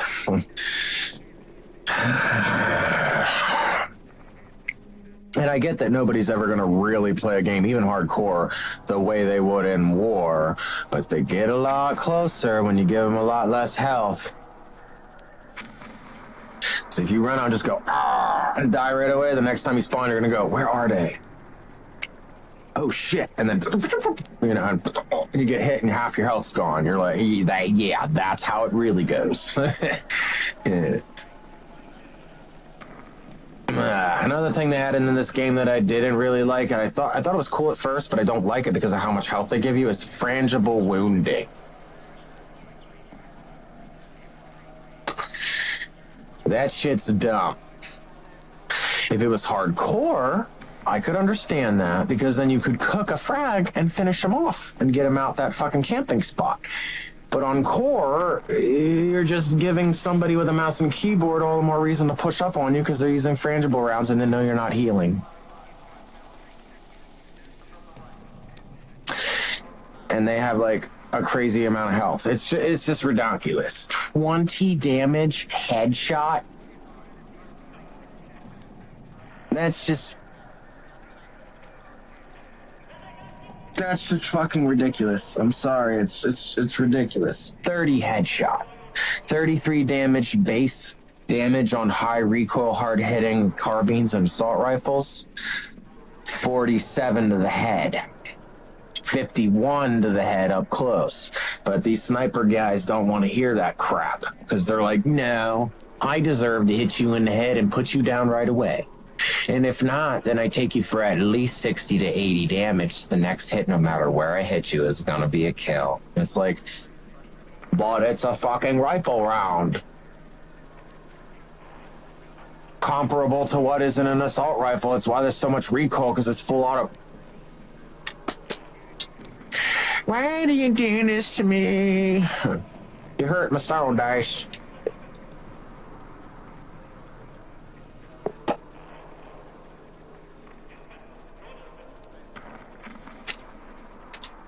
And I don't understand why people would hate hardcore. Like, so many people say, that's bullshit, blah, blah, blah, not enough health, blah, blah, blah, blah, blah, blah. It's not fun now. And it's like, what do you mean it's not fun? You want more input on moving around and playing jukey games? Go play Halo. Go play core then. Don't hate on hardcore just because the first person who gets the shot on a person typically deserves the kill. I mean, that's normally how it goes in shooter games. Unless you have a ridiculous amount of health and can back off, shoot yourself with a stim, or have a support player lay down a freaking health pack or whatever, so you can get your health back real quick and shoot back at them. Like, I've seen that stuff too, and I'm like, wait, what the fuck? What the hell is all that about?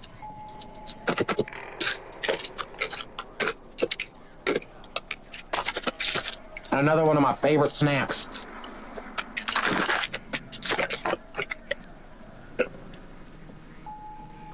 Doctor said don't eat potato chips all the time, which I just showed you guys. My favorite potato chips. So stop sitting around and playing video games all the time. Get out and get some exercise, which I did do today. Yay for me. But he said eat more nuts, stuff with fiber.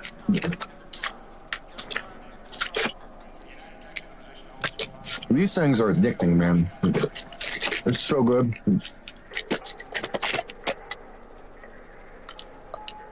Like, if I owned a bar and restaurant,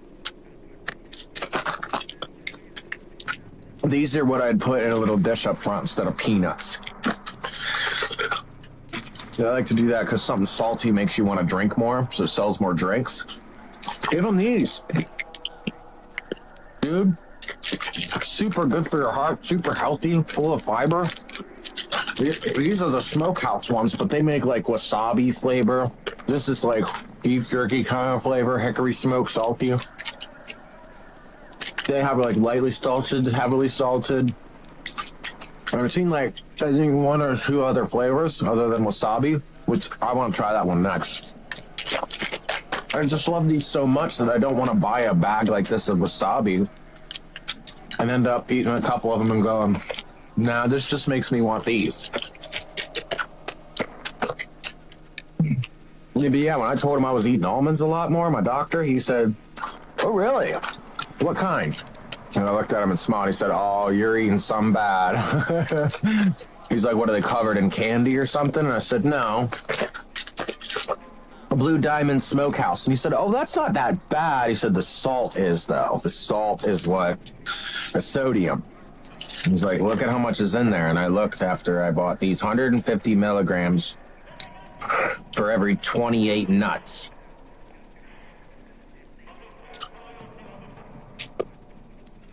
But he said, "It's not that bad. You know, at least it's better to eat this with salt in it than a bunch of potato chips and stuff that's not good for you, like these. These are another one of my problems." Takis Fuego. I love lime and I love spicy stuff. And they came out with these a while ago. And I thought the purple and the yellow was a great color combination. I was like, yeah, that's kind of great. You know what I mean? Like the Lakers kind of colors. Not that I'm a huge Lakers fan. I don't really care for sports, but it's just bold and it stood out. And I tried them. I was like, yes. Yes. And then Doritos tried to copy them by making like little rolled Doritos. I was like, Doritos, you're doing your own thing. Don't you try to fucking copy them, you dickhead. There's little thieves.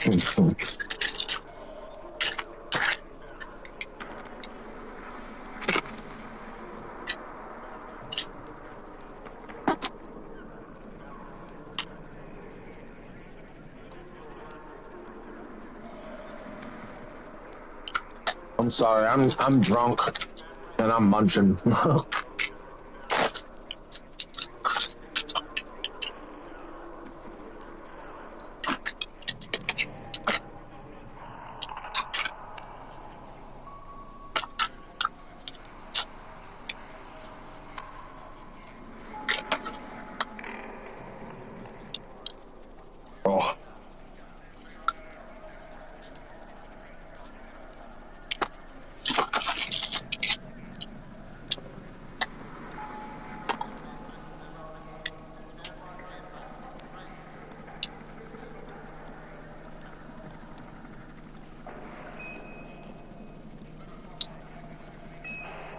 Because they're so addicting. I can't help it. They got the perfect blend of like oily, salty, spicy, and a little bit of like bell peppery taste in there for the pepper taste of like jalapeno, which is like perfect. They got that so right. And then sweet. It's just a light tinge of sweet. And it just, it's like creamy jalapeno dip chips. Like that's the best way I can put it.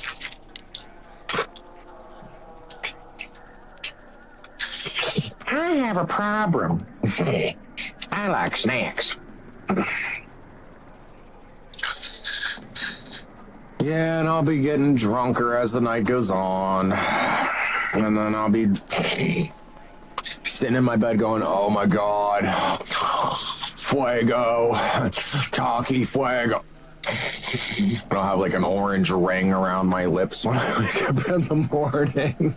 I have like scratch marks of like red from the Takis on my forehead for me scratching myself drunk, like sleeping.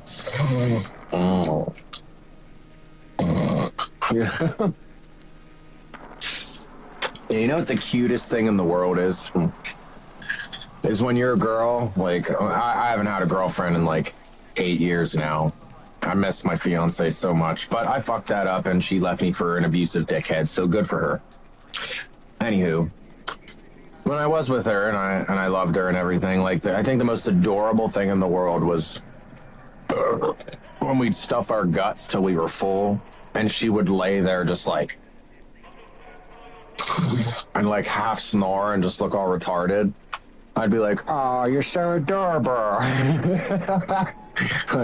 like in an asshole-ish way, but not like to be like hateful or anything. It was just kind of like, a goofy thing. It's those moments, those little moments in life, you know. Really is those little moments.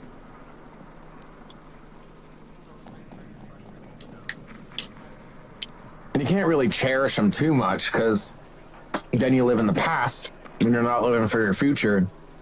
But at the same time, like, once you had something that good, you know you're never going to have it again. It's just going to be like a carbon copy of what you really wanted. And that's not good enough. So, and a lot of men have admitted, they're like, if it wasn't for Nookie, we wouldn't have put up with women and their bullshit. It's like, they're admitting the truth.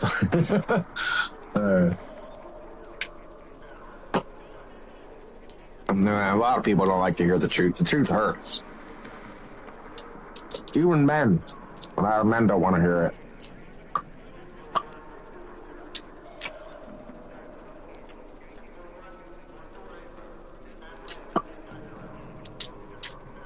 All right. No more kratom, I think, for the night. Let me see here. Oh, yeah. Hell no. I think, you did too much. You did too much, man. Huh. I wish I could see through this damn thing. Just to know how much I have in here. Oh, well. It looks like I got at least 4 to 7 hits left, so I'm going to save that for tomorrow. That's the one thing when you go to rehab and you come out and you learn how to be a better drug addict. No, I'm just kidding. But actually not really. You learn, like, the principles behind addiction and, like, what made you an addict and what it really was beneath it. And once you learn how to exercise, eat healthier, find a better lifestyle, and keep your head in the right mental space, read a book, do other things to distract yourself. The reason you go to rehab is because you can't help yourself anymore. Literally, like, you can't stop drinking. You can't stop using cocaine. You can't stop smoking meth. You can't stop whatever your addiction problem is. There was one guy in there that was in there for mental illness reasons, but, like, he came forward towards the end of release and he said, I told you guys it was all for mental health reasons, but it's actually, I've been getting private counseling or whatever, but getting help while I'm in here because I'm an avid sex addict.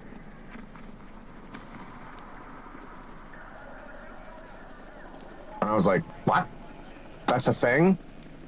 Yeah, man, I have to, like, fap in the bathroom on breaks, like, at least every hour at work. Like, I'm just constantly trying to get off. And I'm like,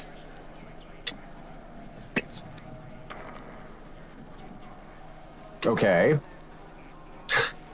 Is this place helping? He's like, no, because there's attractive people in here and it makes me want...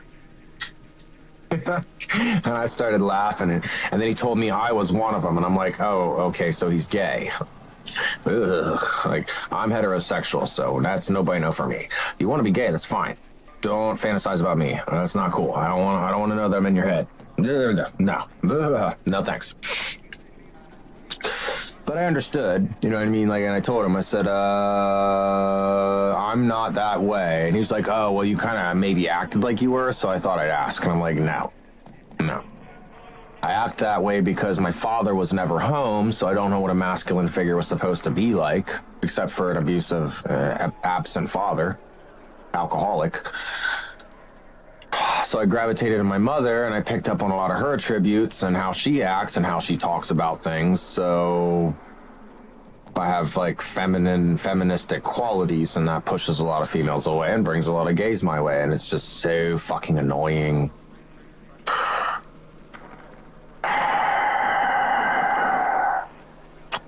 I was born in the wrong era. That's what I tell a lot of people. I should have been born in, like, 1942, 1948.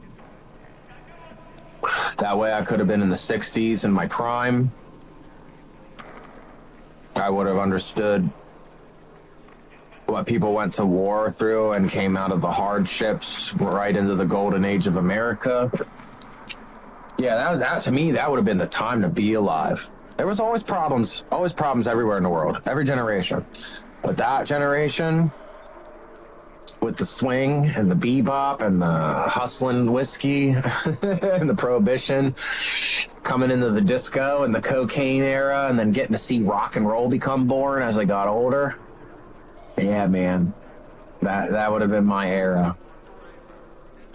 That would have been the shit. All right, you guys, I'm done with that beer. I'm going to grab another beer, and then we're going to kill it. Let's get it. Let's get it.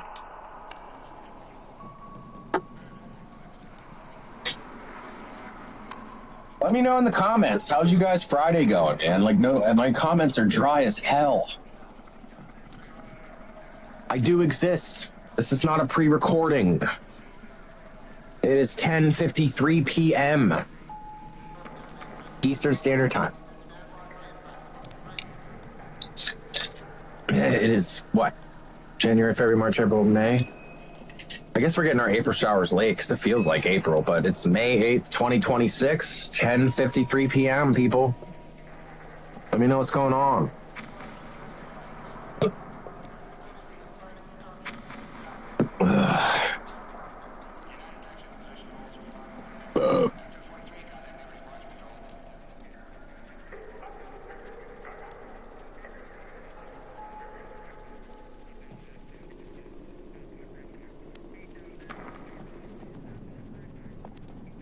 What in the hell is going on?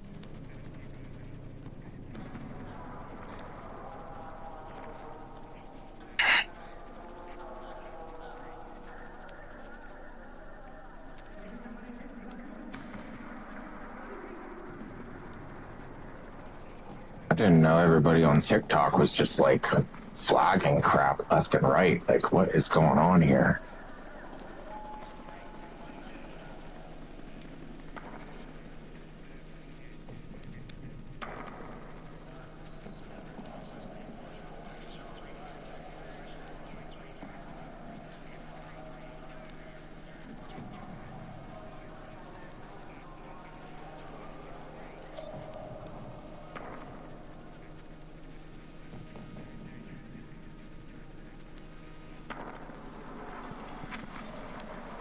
Yeah, it says that I'm still streaming, apparently, so I don't understand what that flagged information was all about.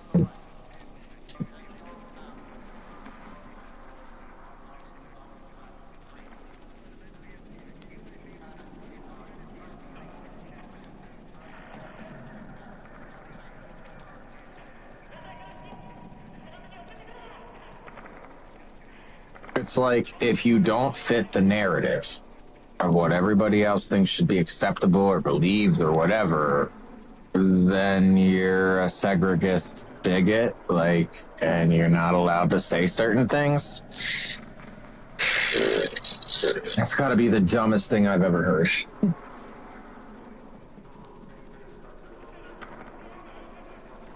Super dumb.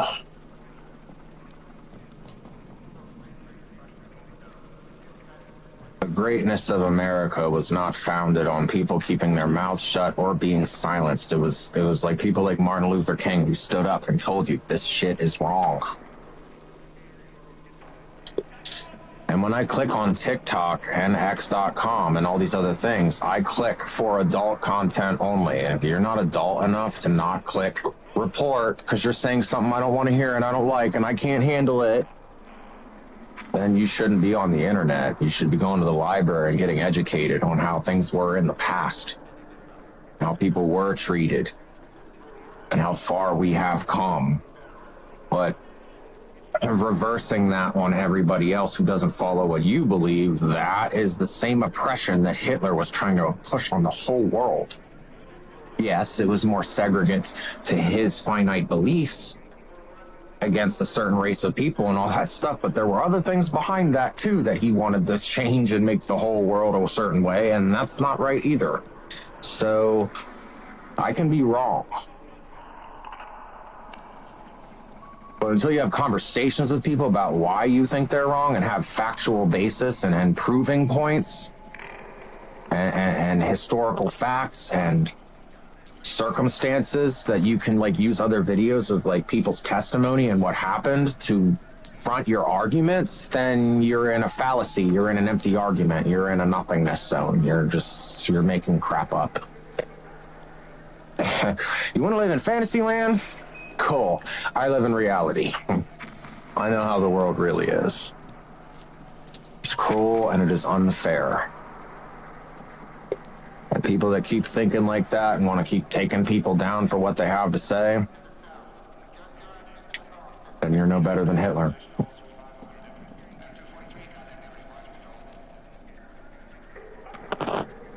Do you pay attention to or tell the police they need to rid the streets of people preaching crazy stuff in the streets? No. You ignore them and you go, they're crazy, and you go on about your day. We have too many Karens. They need to be taken care of. Taken care of. You know what I mean?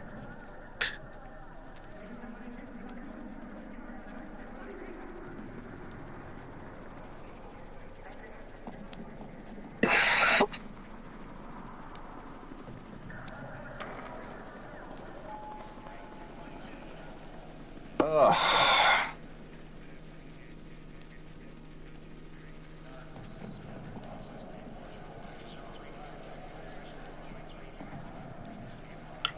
That's crazy to think that I started a month up. Well, let me think. Yeah, it was a little over a month ago. So like, I think 4 more days will be going on 5 weeks, and I have 21 followers on Twitch. That's crazy, man. Just little bit by little bit by little bit by little bit. I am streaming on YouTube, Kick, Twitch. Let's see what else we got here. TikTok, which I'm not sure about. It is a huge audience base, but I'm not liking their political stuff. I'm not liking how they're handling that. They're like constantly warning me and trying to flag me on stuff because of what I'm talking about. And it's like, I'm not even like doing the whole Zeke Kyle stuff and getting all crazy or nothing. I'm just speaking my mind, and people are like, that's hate speech. You're against us. And it's like, well, yeah, I mean, I'm against the ideologies that some people believe in. I'm allowed to do that. I'm not saying you deserve to, like, you know, be kicked into a burning pit, you know what I mean, and have me watch you burn alive. That's just cruel. I just think that you're mentally ill. That's all. It's just you don't take it the wrong way, but that's my opinion. And I'm not a doctor, so I can't diagnose you as that, so why are you listening to that and taking offense to it anyway? Like, there's some that a lot of older generations will tell you when they hear you and see kind of things like this happening online, and they'll go, grow up. Grow up. Just grow up. Get over yourself. You're going to hear things you don't like. You're going to see things you don't like. And things are only going to get worse from here on out.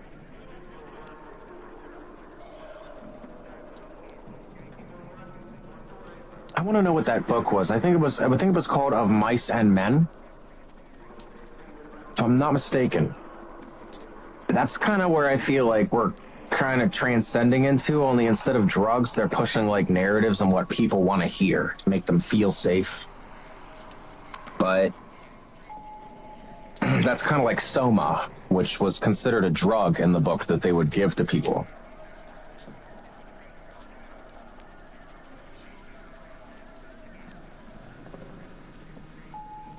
Anytime a riot would happen or people would rise up and go, oh, they're doing something wrong, they'd go and throw a gas of drug, like they called it Soma, and it would make people go, oh, I feel so good here, yeah. And they'd completely forget about what they were rioting and revolting about. It was a way for the government to keep people in check so they could push their agenda over them and build society the way they saw fit.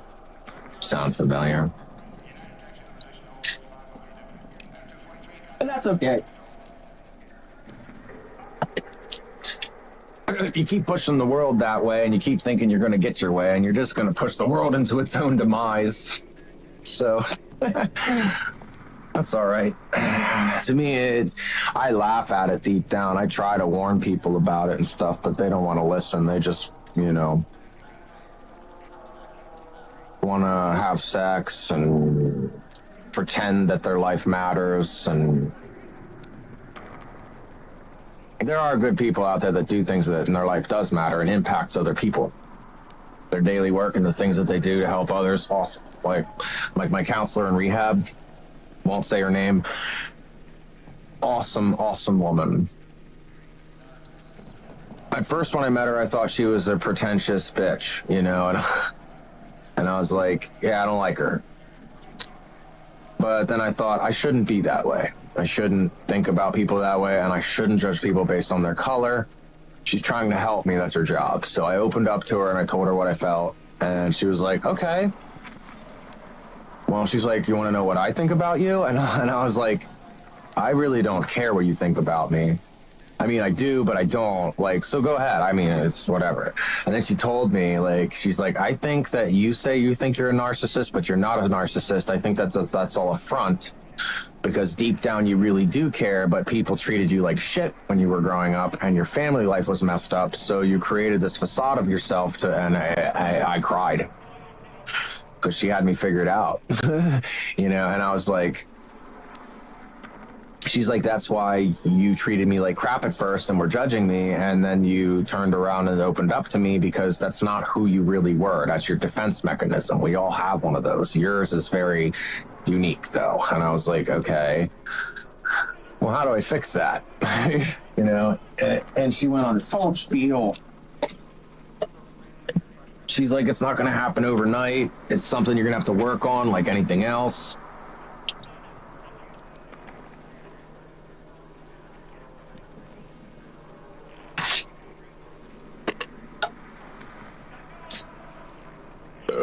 And that's when I began to heal, but there's still parts of me. I'm not perfect. None of us really are. But at the same time, there are people that are in society trying to influence other people, telling them that certain things are okay and they're not okay. It's gonna have effects on society. And while they think it's liberous and it's gonna help, I'm not going to say in particular what those things are, because everybody wants to hate me and warn me and frickin' try to slap me down and report me or whatever for whatever reason, because there's nothing else to watch on TikTok or something, and they think that I shouldn't be able to speak or say anything. It's like, come on, man.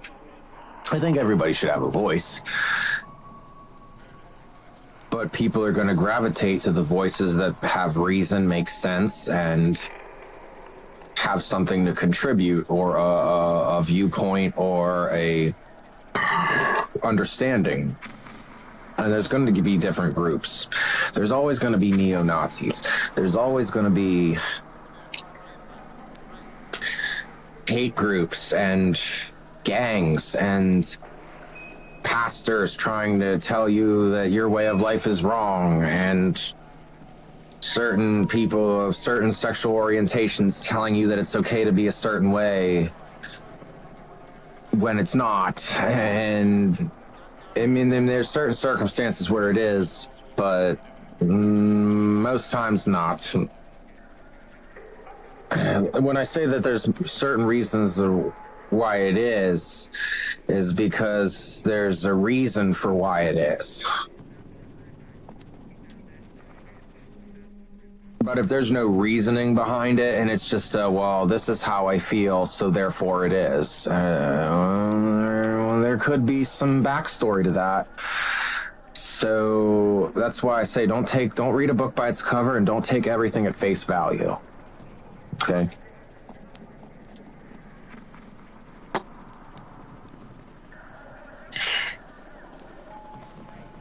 There's someone in my family very, very close that left when they were young, and they wanted to be trans or whatever. Maybe they don't want to identify as trans now. I don't know if they want to be considered trans or if they just want to be considered the sects that they want to be considered or how that all works. But from my understanding and what the doctors have told me that I've talked to them about, and even certain doctors have their own opinions, but I listen to the opinions of medical professionals and scientists and religious experts, not religious people. People who have studied the Bible and have studied science, and you find out they correlate. They really do.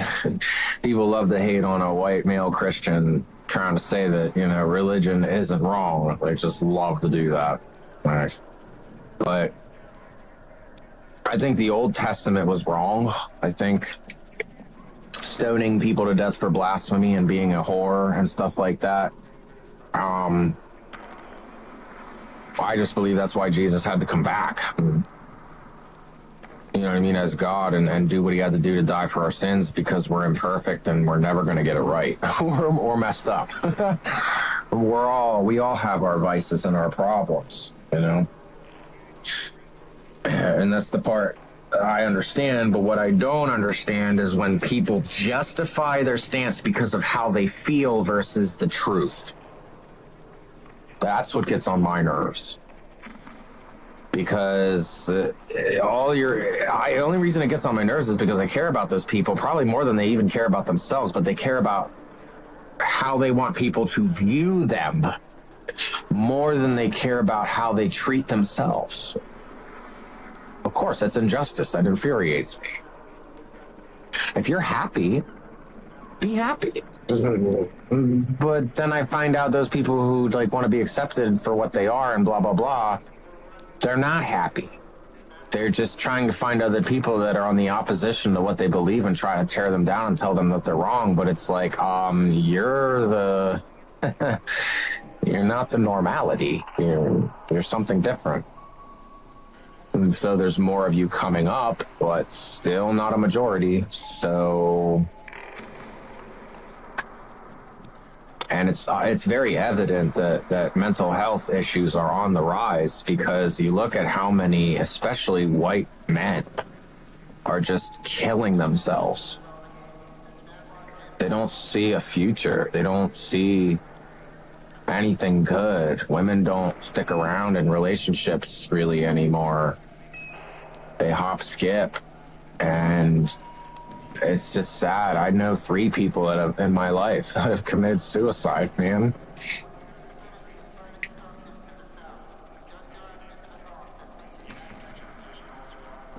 And I loved 2 of them with all my heart, and I miss them very much. That's mental health stuff, you know?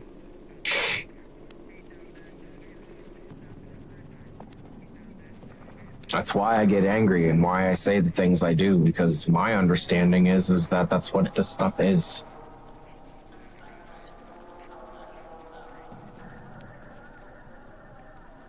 It's what a lot of people choose to do when they feel that there's no way out. But here's the truth, guys. There is no way out. And the way I see it is,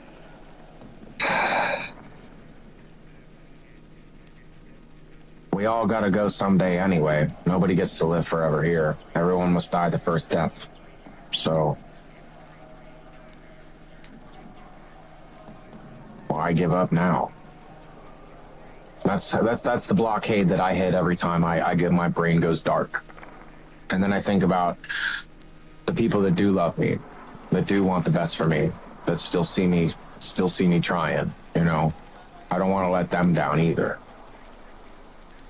I don't want to be another domino. I want to be the hand that stops it. You know, goes, no. It stops those dominoes from tumbling over. That's why every time I start the stream, I say, I love all you guys.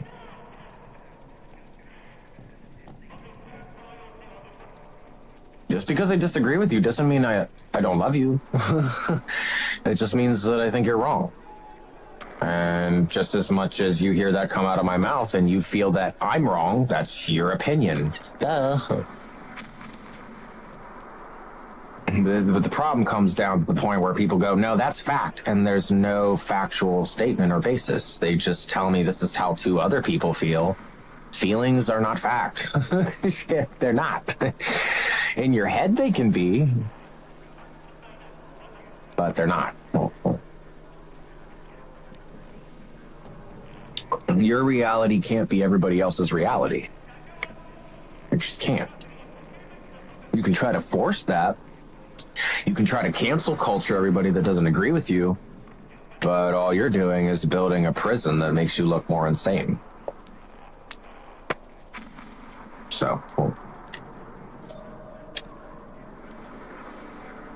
there's a saying I've heard when I was a kid. What was it? No harm, no foul. That one never really sat right with me, because, like, who's to say there was harm? You might not have seen any harm or anything happen, but, like, a lot of times people get hurt from things people say and do. And other people tell you, toughen up, buttercup. And it's like, sometimes that's the last thing you need to be telling somebody who's mentally breaking down and is mentally ill. Because, like, when somebody at their breaking point hears something like that, you might be the victim out of that circumstance, because they're just going to break down and realize no one's there for them, and they're going to try to take you out. Or I've seen crazy stuff happen on the internet where people just like go, ah, and they go after people for saying something, and it's like, oh, I guess that they were the first domino, you know, and they set off a chain of events in their head that was just like, that's it, I had enough, and they go to kill them or mess with them or maim them or bite them, and I'm like, God, what are you on bath salts? Like, what?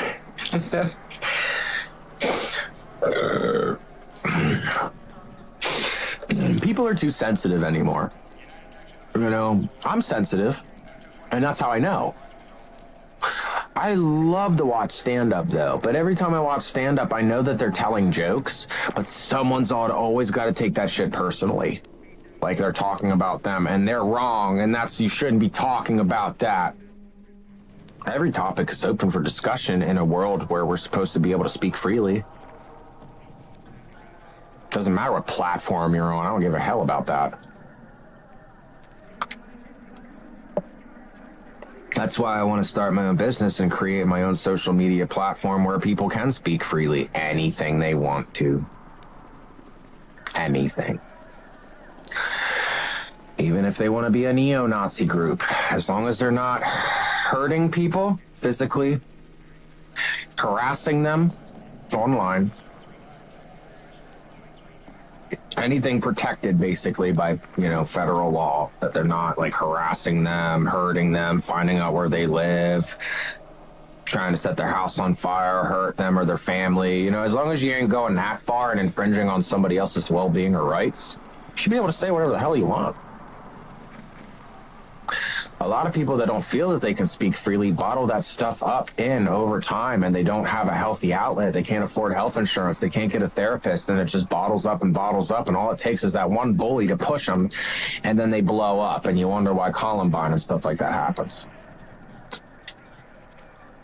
A lot of the things that have happened in America that are tragedies could have been prevented with proper counseling, with proper, mental health outlets and inlets, and holding people accountable like bullies and things like that. No, we don't have that anymore.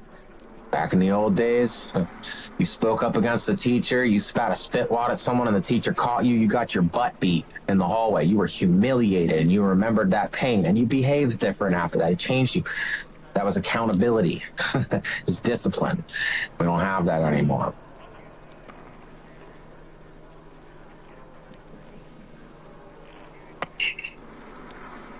Back in those days when, kids would receive corporal punishment, kids were allowed to bring guns to school. They brought guns to school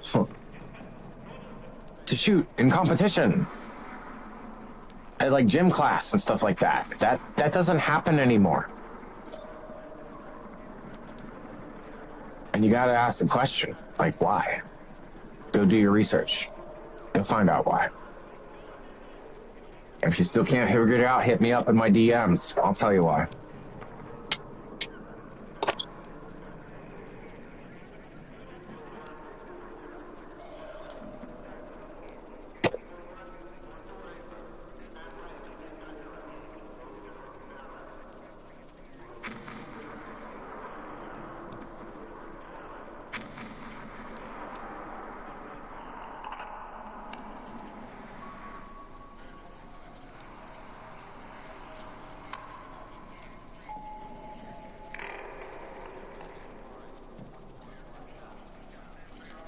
I guess I keep getting this notification from TikTok saying something, and I'm like, what is this all about? When your husband forgets you used the car earlier.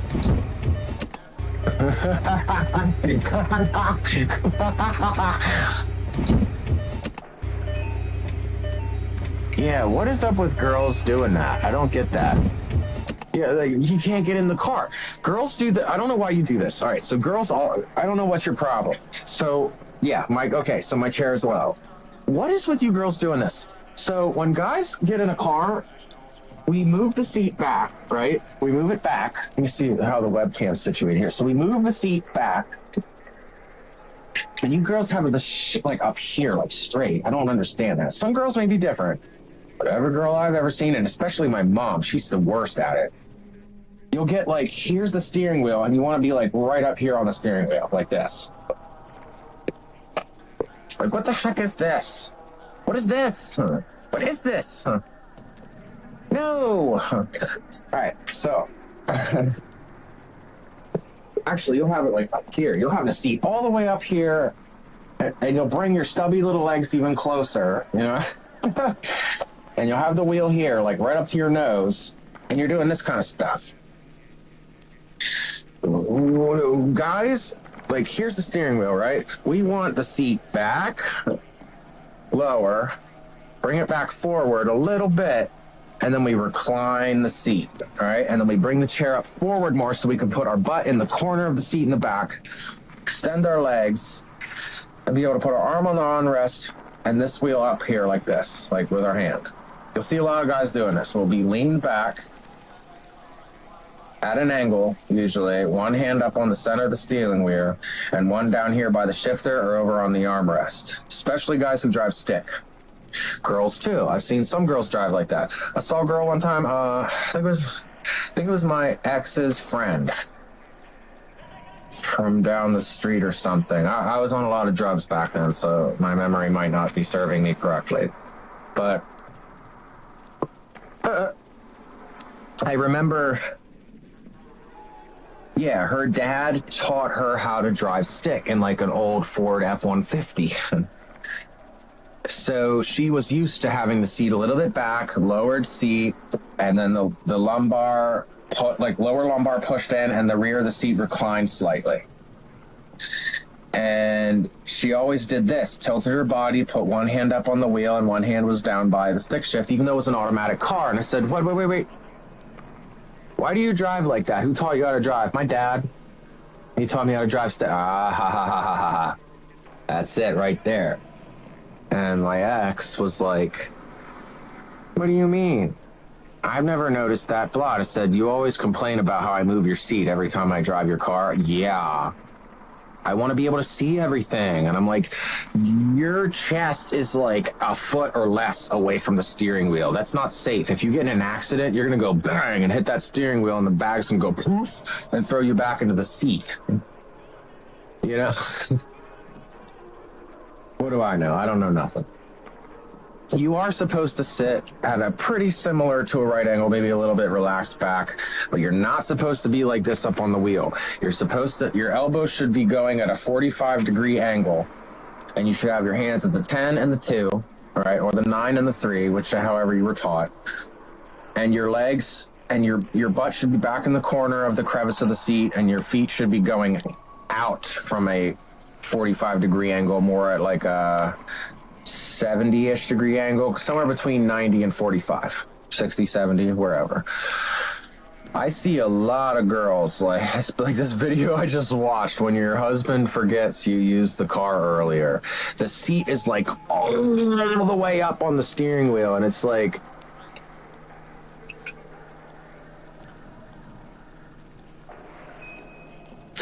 you don't have to be up on the wheel like this and looking like this. Girls love SUVs and trucks and things that sit higher because they feel safer. And maybe that's true. Maybe there is something to that because they have more field of view and they're sitting up higher, so they feel safer. But I hate to say this. Every girl I know that's had an SUV has wrecked it. And every girl I know that's had a car has not. Except for, I think my cousin Mandy and my cousin Tiffany both got in car accidents. Don't know what was happening there. I don't know if alcohol was involved or if it was just they were tired and fell asleep or what happened. But the statistics don't lie. You can go look them up. Women get in more accidents than men do. It's pretty messed up. I didn't think so. I thought because men were more assertive, aggressive, road ragey, I thought that men would have more accidents than women. No. I think the statistics said that more high-speed racing accidents happen because of men and guys, younger men especially, than women. But more fender benders and cut-off accidents on the highway happen from female drivers. And it was very interesting when I read that. Anyone wants to know where that came from, I can find that and post it later if you want to do a fact check or whatever. But some girls are really good drivers. They're very safe drivers. But if you're in the left-hand lane doing 60 in a 60-mile-an-hour road and you have 18 people behind you honking their horns and there's no one off to your right, you need to get the hell over, please. You're holding up potential emergency traffic, and you can cry all you want. Oh, they're breaking the law. They're going over the speed limit. If I get over them, to hell with them. No, you are not the police, Karen. Get over. Oh, my exit's coming up off the left. 7 miles ahead. Get over yourself. And I've seen that too. And I'm like, the reason why is sometimes certain segments are like 50 mile an hour on the highway. Some are 65, some are 60, some are 45, and then come up to 70. They vary. But when you're going from point A to point B and someone else is going from I shouldn't say A to B. I should say from point A to point E, and someone else is going from point C to point D, and someone else is going from point B to point E, and there is an exit on from D to E to go left. If you're getting off at point D or C, they're most likely on the right. You don't need to be in the left, and you especially don't need to be doing the bare minimum speed limit. There are also laws on impeding the speed of traffic, I think is what they call it. I have to look up the actual legal definition of it. But there is a flow of traffic. And when you come to merge up on the highway, if the speed limit is 55, okay, and everybody's doing 70, which, yeah, they're not supposed to be doing that.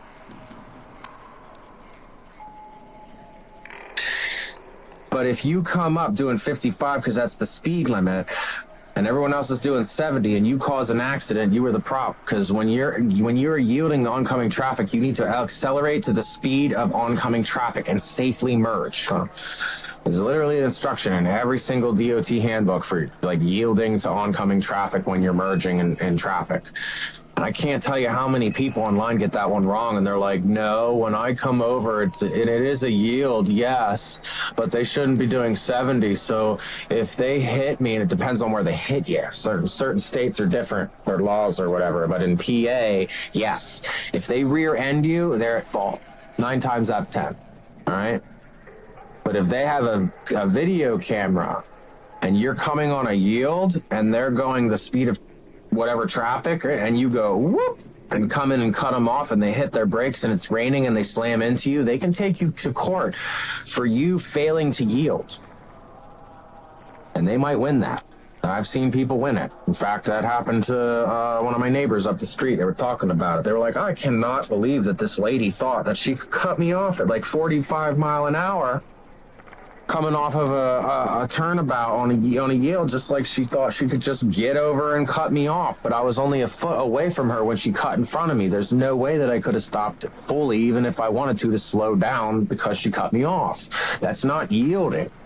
So he took her to court and brought the dash cam in, and the judge ruled in his favor and said, yes, ma'am, even though he did rear end you and the insurance wants to say whatever, I'm overturning this because in the video it is apparent that you literally did not look to see if he was there and you cut right. I mean, seriously, she went with her rear end. Like, it looked like it was maybe half a foot. But it was actually less than that because the camera was like fisheye. So they said, in fact, she came in probably at about a couple inches, between like 2 to 7 inches, and just cut him off. And people are like, well, she has to get over. You need to hit the brakes. It's like, no. That's how you cause accidents. When you are on, and that, you see that upside down triangle with a red sign, like the red line going around the outside. All right. And it says yield. That means, dippity-doo-dah, that you have to wait until it is clear to enter that lane in traffic. If you don't think you can get over with the speed of traffic, you failed to yield to oncoming traffic. You're supposed to come over when it's open. So if you have to hit the brakes and completely stop and off on the shoulder until there's clearing and then get over, so be it. That's what you have to do. It's the same thing when I see these more than 2 lane, like 3 or 4 lanes. They added a couple up, not 322. I think it's 81 going the other direction. But it goes 3 lane and then it goes 4 lane for an exit. And then it goes back to 3 lane and comes back to 4 lane again from an entrance. And I'm like, wow, we have a 4 lane here? I haven't seen any 4 laners yet. It was really cool to see that. But I can't tell you how many people are flying in the left-hand lanes, you know, and they're speeding. They're not supposed to. But that's not the part that's wrong, in my opinion, because that's an emergency lane. You don't know if their wife's pregnant and they're trying to get to the hospital. You don't know if they're a cop off duty trying to get to the station or a firefighter trying to get on a call. You don't know. So mind your beeswax and stay over unless you are passing somebody. Reserve that left lane, not for you to cruise until your left exit.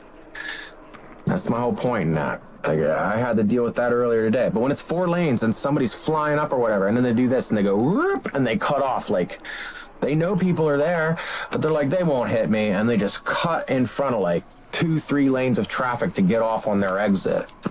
It's like, dude, just take the next exit or turn around to get on that exit. Like, it's not that big of a deal.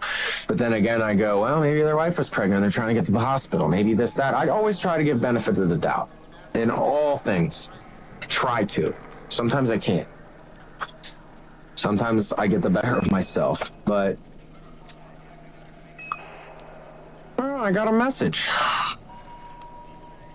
Oh, I thought that was somebody here on the... that's a private message. I almost blurted Jesus out. did not preach. Yeah, Jesus did not preach. He was a teacher. He was not a preacher. I mean, he preached the word that was already preached, but he would teach you about why it was important. And I'll tell you this right now, I don't always agree with the Bible. Sometimes I read things in there and I go, what the heck? That don't sound right. That sounds like a bunch of baroni. And then I find out later, you know, by looking into it and looking into other people's interpretations of it, I go, oh, I was reading it wrong. A lot of people love to hate on it. And yes, there's people who like pick up the Bible and they say, I live by this, but they haven't read a word of it. That drives me nuts. I'm not a scholar of the Bible, but I've read it. Okay? I read it twice. From beginning to end, the second time. First time, I skipped all the he begat, she begat, Psalms, certain things. I think I skipped over like Luke or Matthew, or it was one of them where I was like, yeah, I read this before or whatever, but I shouldn't have done that.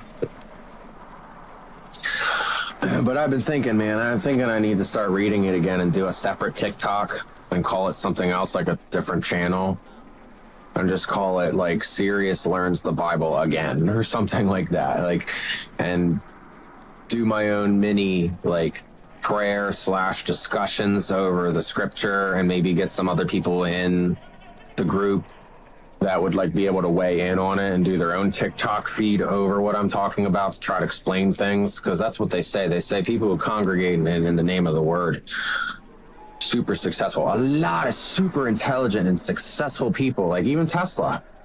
Yeah, look into that. Tesla believed. He thought Jesus was amazing, but I don't know if he was necessarily a Christian, but he did believe that there was a higher power, that there was more to this than just this mortal life. It was just too extravagant, too crazy. And I was like, yeah, okay. There's a lot of great people, a lot of intelligent, highly intelligent, successful people that came out and said, yeah, I believe there's a God. And the super scholars who are atheists and anti-Christ, they're just like, they hate hearing that. They're like, no, you can't be. I thought you were intelligent. And it's like, no. Because there's people who don't believe the Bible is necessarily 100% true because of translations over time. And I'm kind of one of those people. I'm skeptical to that. Because people spoke differently in words, how they used words and sentences. Just because you transcribed them or translated them to mean something in our language today doesn't mean it means the same in theirs. It's like in Spanish. When you speak Spanish, you kind of say things backwards, kind of like Yoda does. He good? Is he? Yes. Instead of, yeah, he's good. So just in that little thing there, like I think about like how the Greeks would have taught, or how like or spoke, and how the Romans would have spoke, and how the Jews would have spoke, or how, you know what I mean, like different even to this day. You look at like in a state like Texas and in California, and then Floridians and Georgians and Pennsylvanians. Down south, they have a little bit more of a jaw, and they say certain words that you just wouldn't know unless you were down there using them. As time goes on, people come up with new words and new ways of saying things, and slurs and slangs and things like that. So who's to say they didn't have them back then? I'm not a scholar. I don't know. That's why I have a lot of questions, but I can pick up the gist. The biggest one that hurts me is the King James version when reading that, because it's like, hist thou saith unto thee, like, and I go, ugh, nobody talks like that anymore. And that wasn't all that long ago. People talk like that, the Old English. So it's hard to know how much of it was changed through translation by accident, just because it was the best way they could translate it, but maybe there was a better way because of where we are now with our language. And speaking a language and reading it are two other things as well. So I'm still a skeptic. I'm still not sure that everything in the Bible is 100% true. And even things like, Buddhism and what's the other one? The ones that India believe, Shiva and all that. What's the Hinduism? Is that what it's called? I think it's very interesting when certain scholars get into looking into all the religions of the world and like try to connect the dots.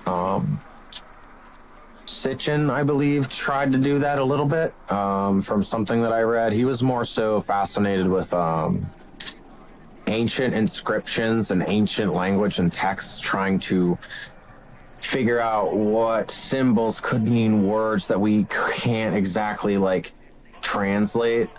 And then he figured it out and was like, well, I mean, it looks kind of like a rocket ship, doesn't it? It means that they had a rocket ship back then. And it's like, oh, Yeah, because when we were translating it from then in through the generations before us, we didn't know what a rocket ship was yet. So it's like, so how'd that get lost? You know, and why was it written like that? Was it written for the future? Because they didn't know what it was themselves, but something told them that, hey, these guys are going to make these in the future, make it look like this. Yeah, I don't know. I speculate on many things. I give benefit of the doubt on pretty much everything until I run into a roadblock or when I see something being not good. I see it potentially leading to negative things for other people, especially when it's negative things towards the majority. So that's just not right. You shouldn't be catering to the lesser when a majority of people are trying to do something. I mean, it's like if you had 2 people not doing anything, 50 people doing all the work, and then like another 50 people not doing anything, but the 50 people who don't do anything at the top own titles and names of businesses. So they say we get 70%, we'll divvy out 20% to the 50 other people who are working and make them figure out how to pay for everything. And then the other 2 at the bottom, we'll make everything work for them. No, that's just not going to happen, you know?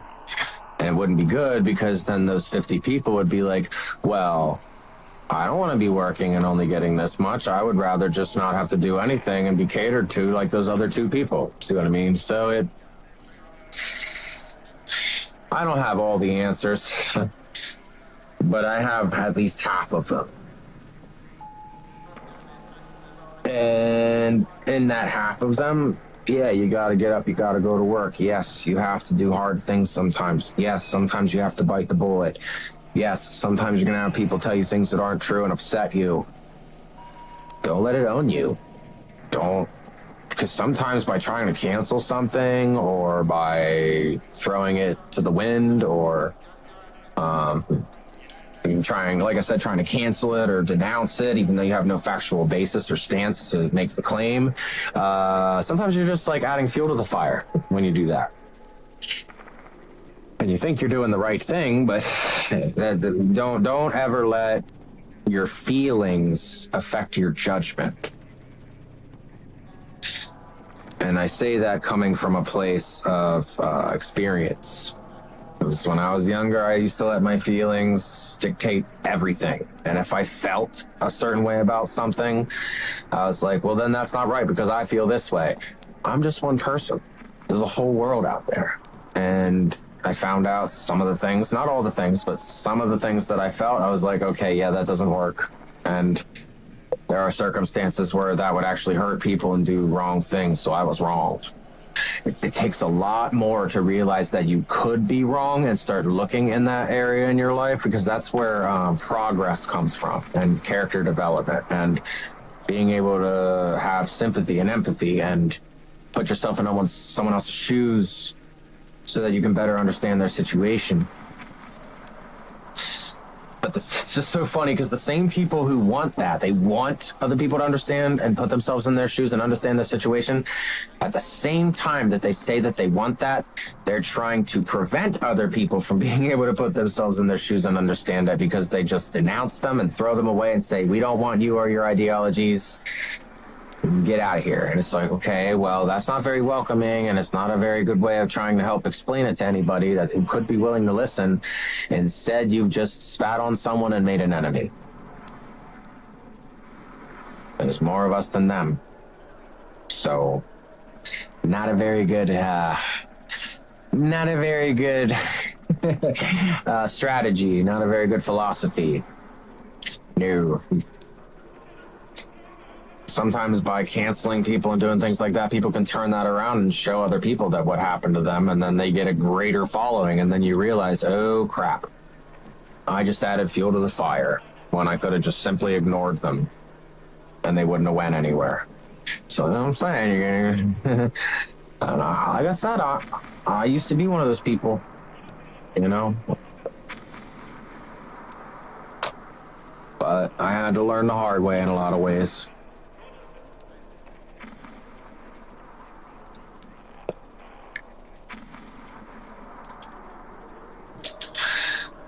So he sends me a message, right? And I message him back, and it says that he's online, right?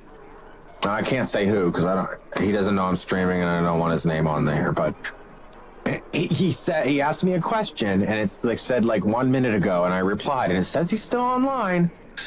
And I just looked, and it said that he posted something a minute ago, and I texted him over 5 minutes ago. So he got it. He had to have seen it, or he will see it on his phone later or something, but he's not responding to my text. I was trying to get him to see if he would come and play some Battlefield with me, but he's being a dippity doo-dahs. He's being a dippity doo-dahs, dippity day.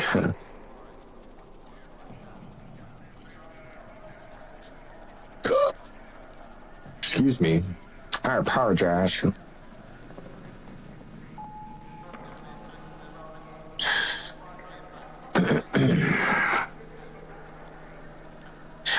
But oh my goodness.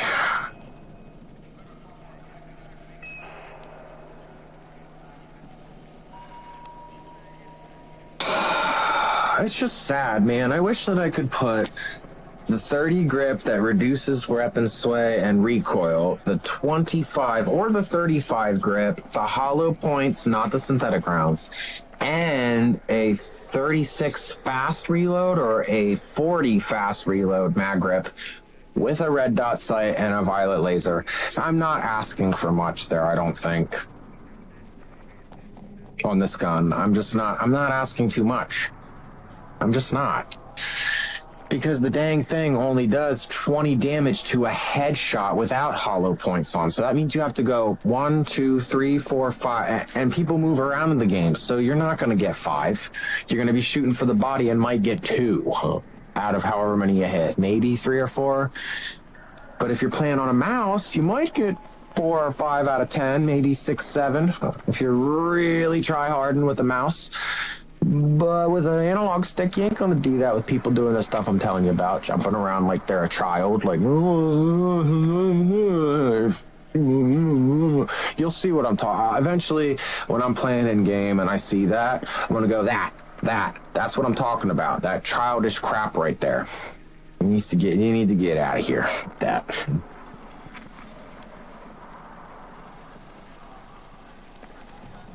Yeah, and the reason why I say childish is because they do that and then they come up and they teabag you disrespectfully and they're like, get good, kid. It's like, if you were good, you wouldn't have to do those stupid maneuvers. You would have got me right off the rip, and then you would have deserved the teabag, and I would have ate it. Because I do.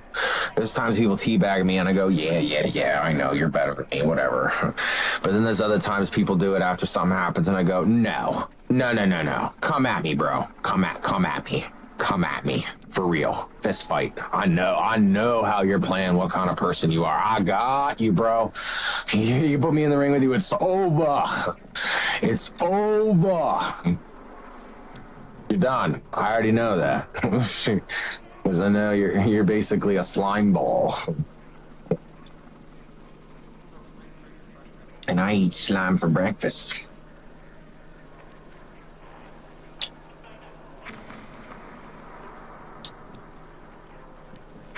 My mind keeps going like, oh, go grab some more munchies, man. Just go grab some more. It's like this, I just want to taste something. It's because I'm not smoking as much as I normally do. I almost had myself down to like almost a half a pack a day. Nope. And it's because I was doing nicotine gum. Stretching the cigarettes in between, hitting my vape a little bit in between so that I took the hand-to-mouth fixation away. But many prayers, many blessings, many wishes from anyone and everyone that is willing and can, pray for me to help me quit smoking, because I need to stop. It's so difficult.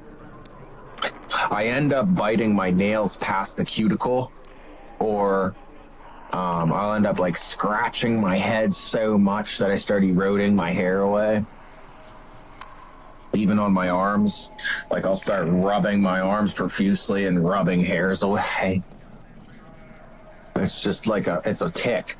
You know, smoking has basically become a tick for me where, like, if I'm not smoking, I have to do something else to try to, like, my brain's just trying to do something because it can't get this. The only other alternative I haven't really fully tried yet, I tried Chantix a long time ago. I don't know if I broke out in hives or I had a fever or what happened, but it wasn't working. Like, something medically, I was having a rejection to it, or maybe I was like throwing up, or I forget what it was, but it was no bueno. It was not good. But yeah, any blessings, prayers from help me quit smoking, because it's too damn expensive now. I can't afford it anymore. It's literally going to eat up my food and my bill finances here in a couple months. I'm just not going to be able to do it. But any of you other guys drinking out there? Cheers.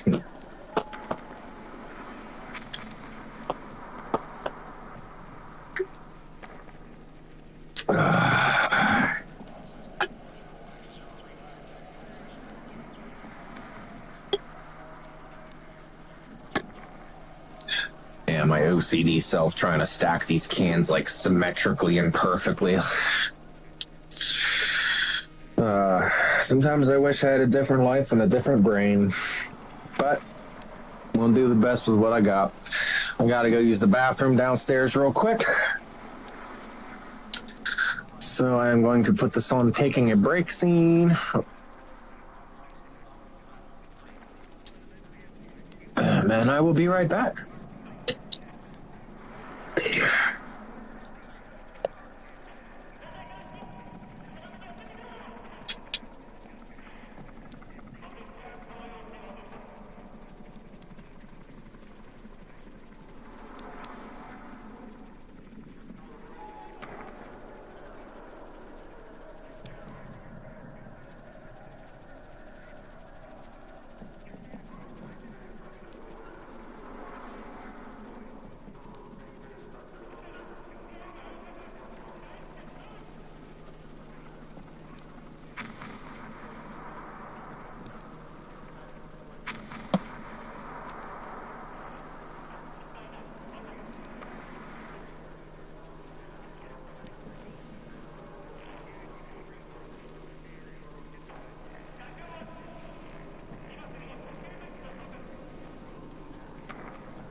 I'm back. I don't know what was happening, but when I went downstairs to go to the bathroom, like, I started to get not like sick,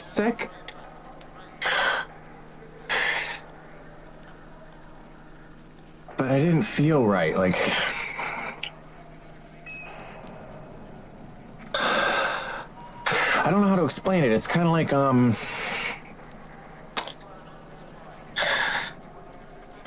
it was almost like I was feeling like I was going to get dizzy and pass out.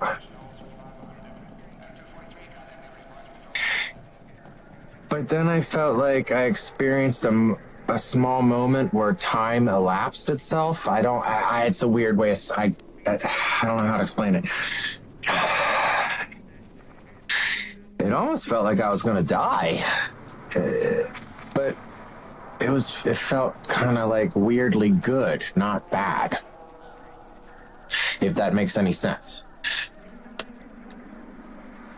I don't know.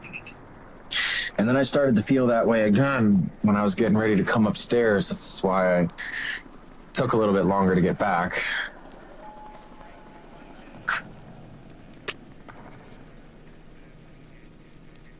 I don't know. All right. Let's get my butt in gear, get on to some games. And let's hope my headset actually works. One thing I am happy about is I got those drivers and a new battery pack coming for the Astro headset that I bought, because some dickhead sold me a broken unit on purpose. And there's no way that with the way the diaphragm broke, I looked at how it's broken. He broke it. He threw his headset out of anger gaming probably and broke it. Bought a new set.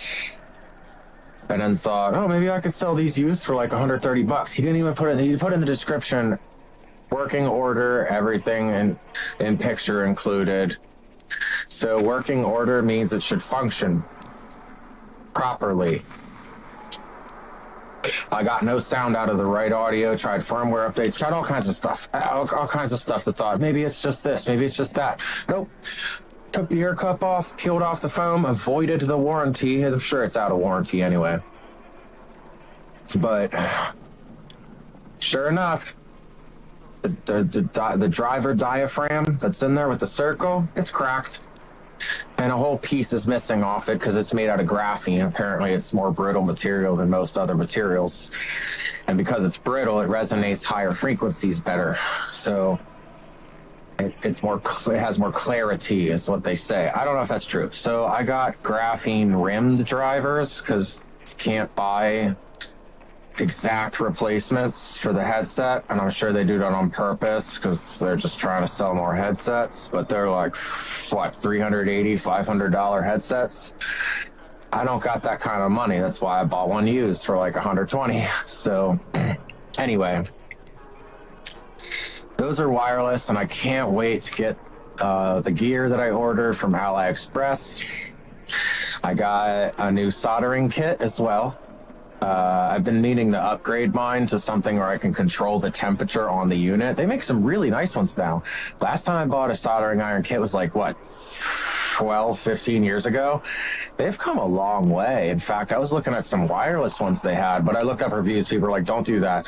Unless it's like something you're just going to do like really, really quick and touch up and then put back on the charger and then do another little touch up real quick and then go back on the charger. You don't want to do that because it's going to pull that battery energy like that. That's for like touch-up stuff remotely that you can't bring back to a soldering station. It's like put in a separate drawer when you just need to do a quick little touch-up on something. Like to put a little bit more solder on because you think it's not making good contact and just hit it real quick. Anyway, I got a plug-in wall unit with a voltage regulator so I won't burn up the tips. I still have my old one too, which I might use to flux prep some solder. And yeah, I'm kind of excited about it. I can't wait till that comes because then I can replace the battery and that speaker on that side and then test it to make sure it works. If it works, and I don't notice much of a difference between audio on left and right side, and they both sound about the same.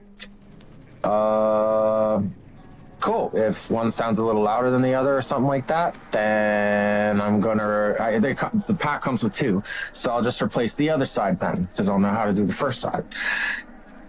Soldering Microtech with wires that small and that are very tight and taut together and everything takes extreme patience.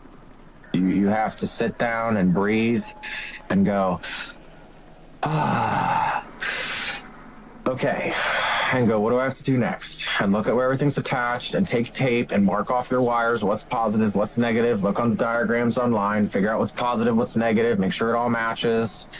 Remember that, take pictures, write notes, tape things off.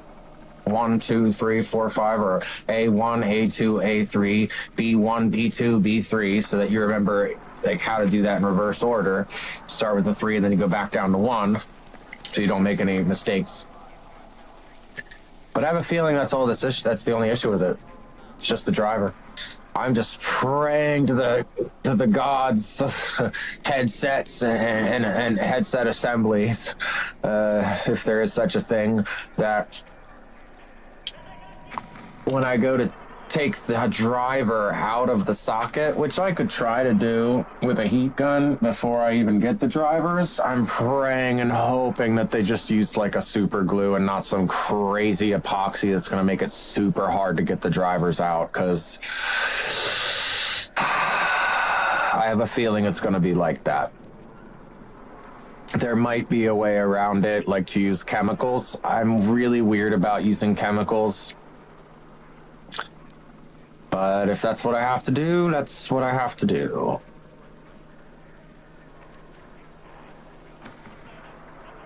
It'd be interesting to know what kind of drivers I have in this headset. Because this is a Cooler Master headset, like a Cooler Master H57 something. Whatever. Oh, is that the serial number right there? Oh, I never knew that the serial number was right there. Actually kind of a smart place to put it. This has metal bands and a really nice like clicking system, and they're like leather. They don't feel like pleather. They feel like leather, like genuine soft leather.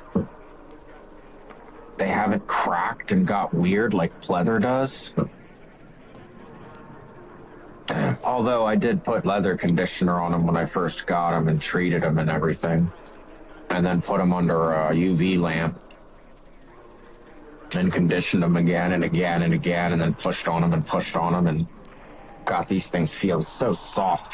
The only thing that sucks about leather is that it isolates sound from the room that you're in out of your ears. But it makes your head sweat. Like where the leather touches your skin doesn't breathe, so it sweats. And it's like... But I would be very interested to know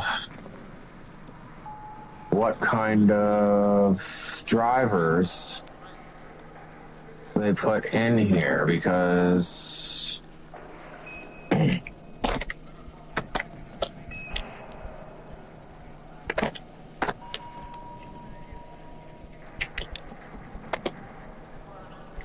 feel really nice.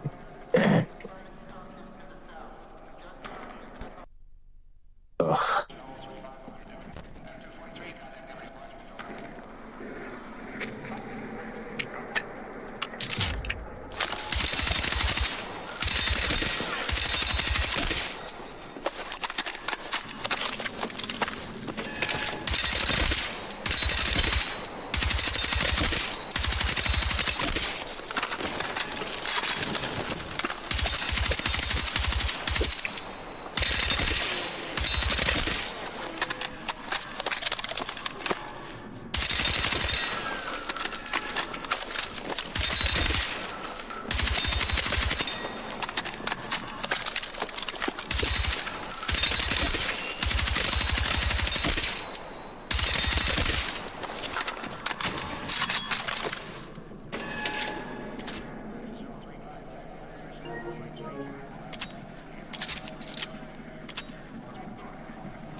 see, that's not a fucking ammo. I just can't win with this gun, man. It sucks. So, if I put a 20 on it, and then I put a 35 on it, what's that feel like?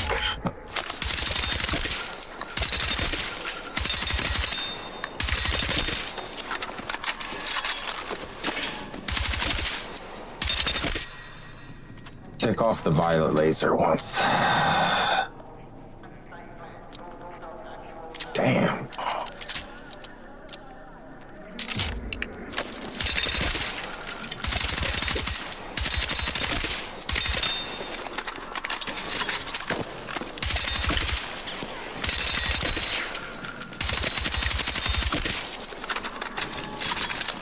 Yeah, I need some more rounds. It's not enough rounds. Son of a bitch.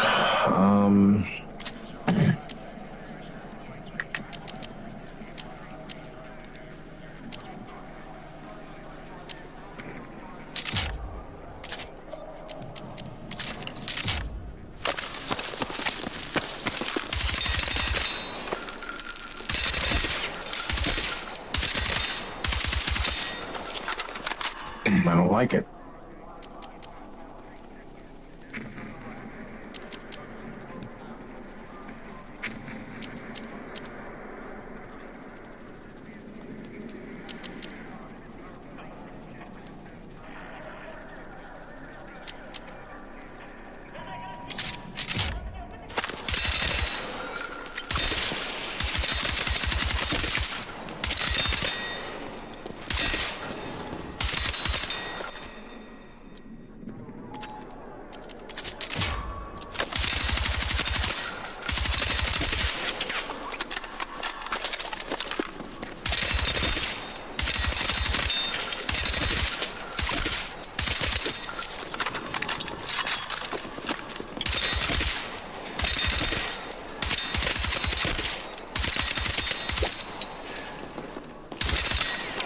Okay, so that is a double headshot tapping monster. It's a fucking monster.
So,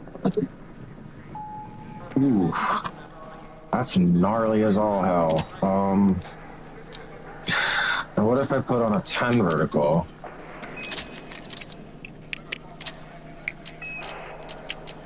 See, I just don't like how much less control I have when I have the 25 on.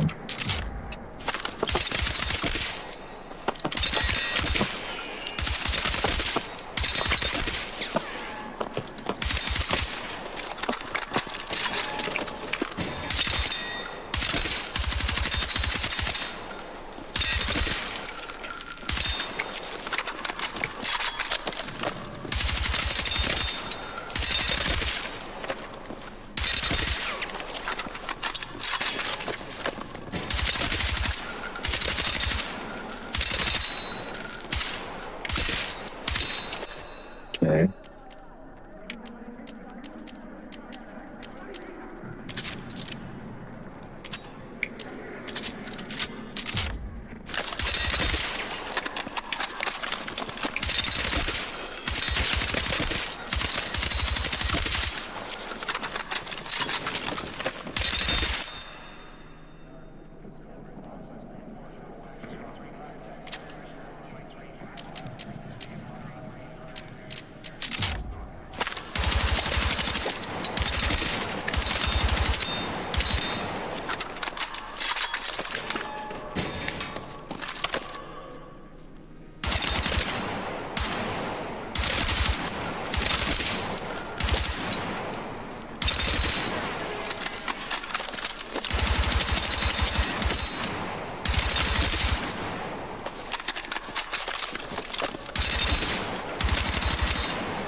Ain't gonna do it, Scotty. Ain't gonna cut it.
Interesting.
Well, that might be the very best we can do.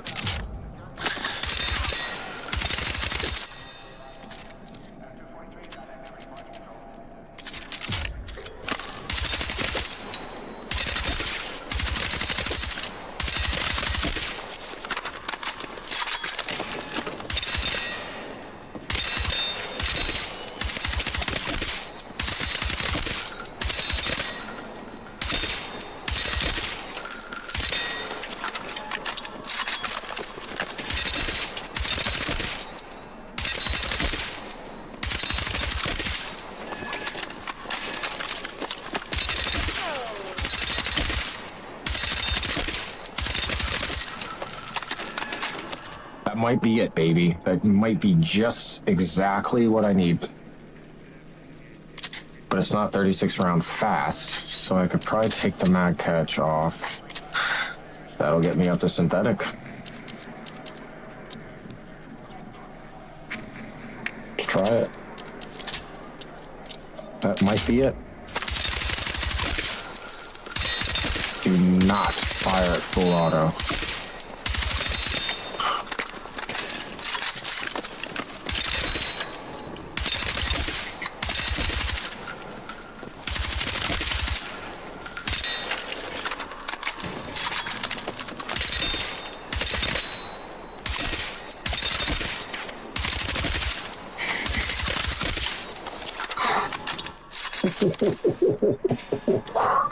Yeah, hold the phone. Hold the phone. Hold it up high.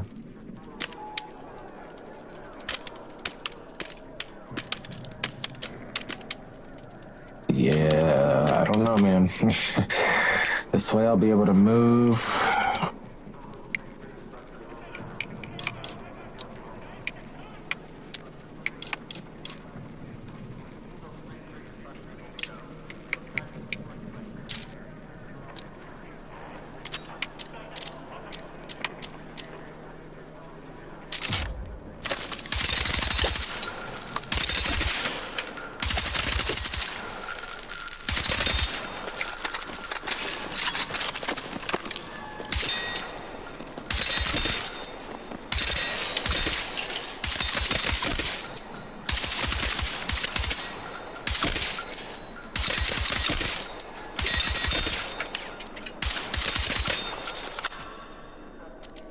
I don't know.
I don't know, man. That one's a dirty diesel. I don't know.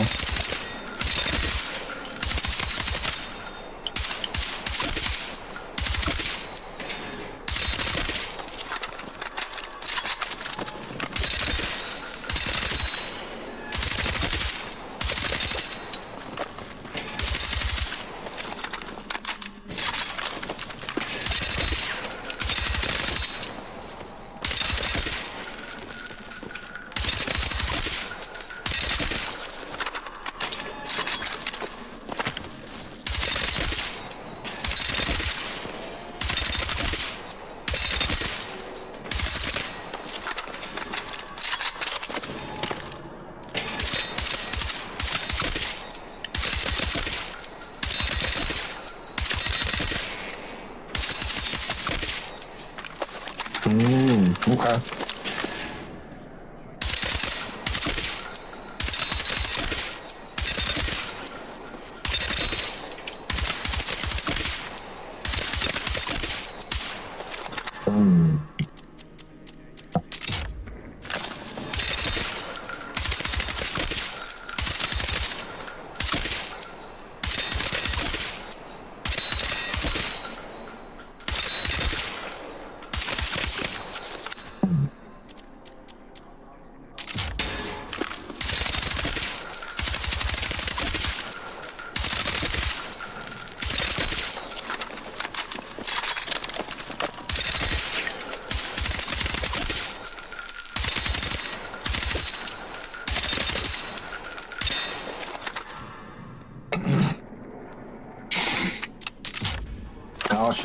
I'll show you.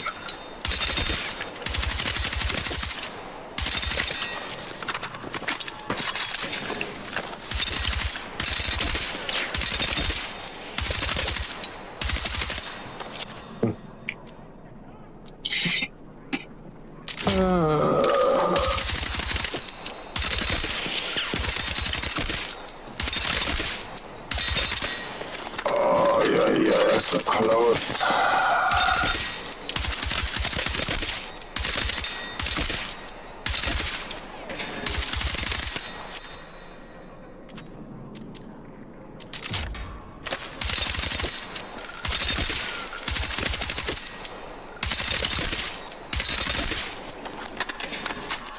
CCO. Nope. That's the CCO.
Well, it's either going to be the CCO, the 3DZR, this one.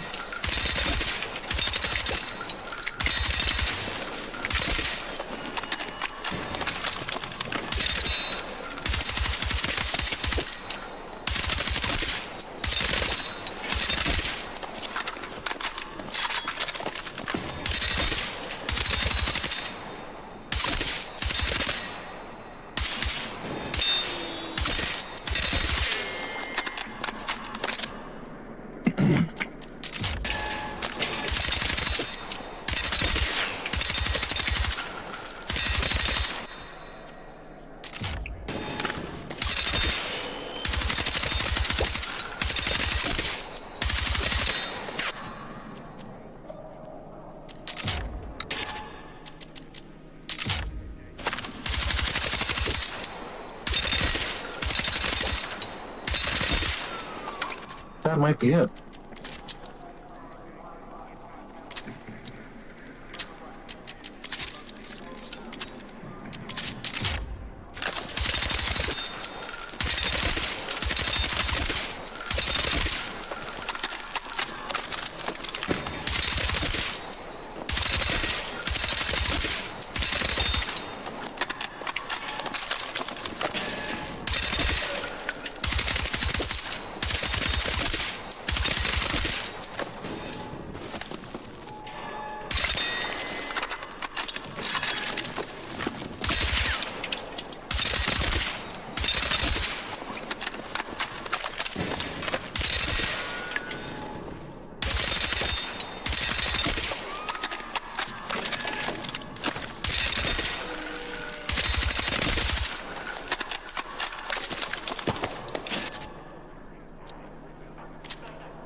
I'm just like feeling right there.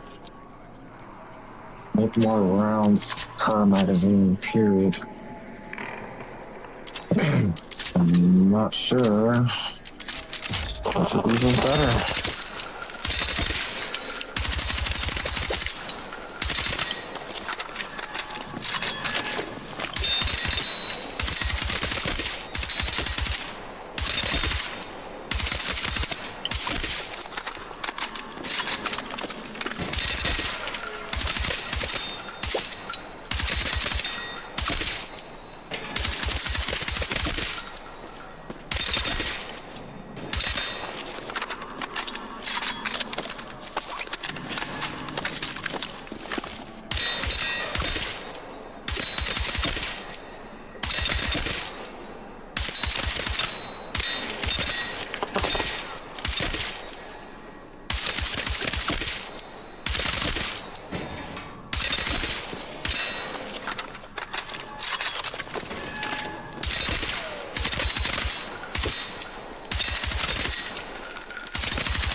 It feels fucking weird.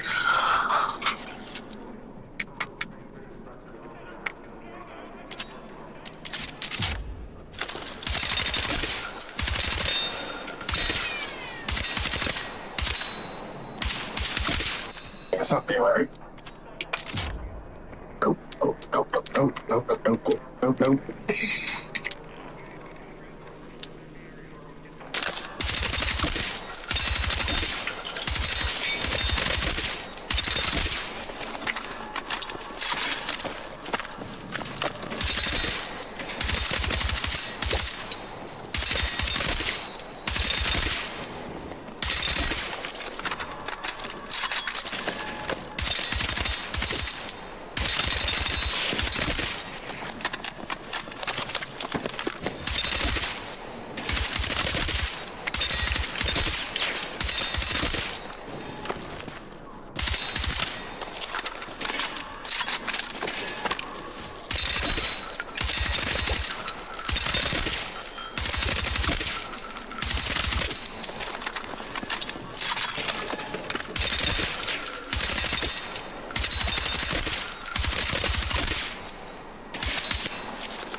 Still feel like if I put this on with this suppressor, it shouldn't be doing the same thing.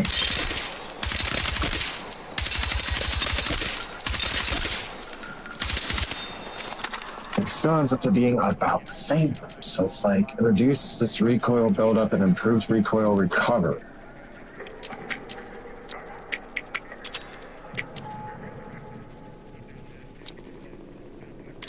See, this reduces accuracy while moving. This does not.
I can't make up my mind, guys.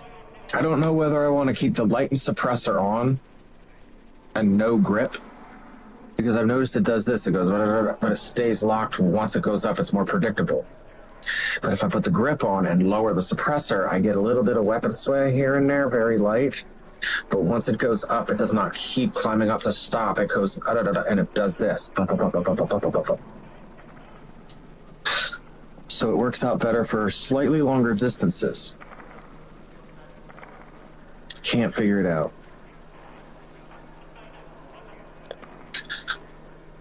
All right, it's getting cold. Oh my goodness, it went back down again. Why does it keep doing that? Oh.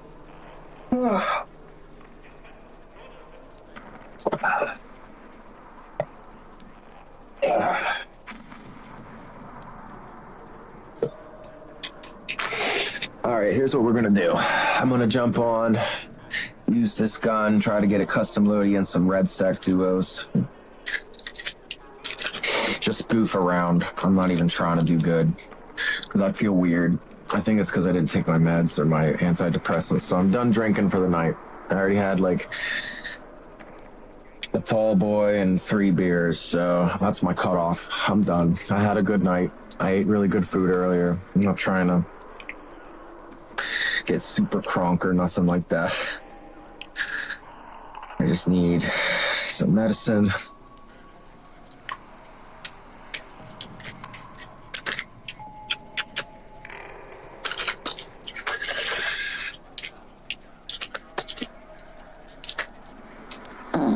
Excusez-moi. That will give me roughly 30 minutes, I'd say. I need... Alright, let's queue up a game.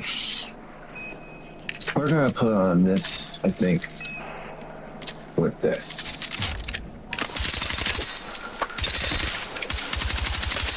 See how it...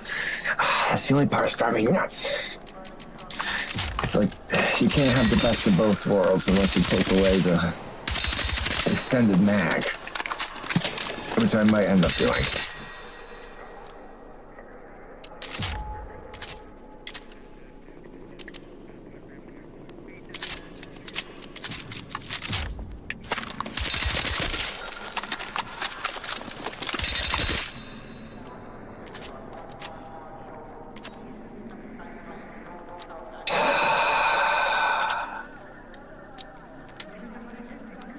Can't have it all, huh?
Where is Siri? There you are.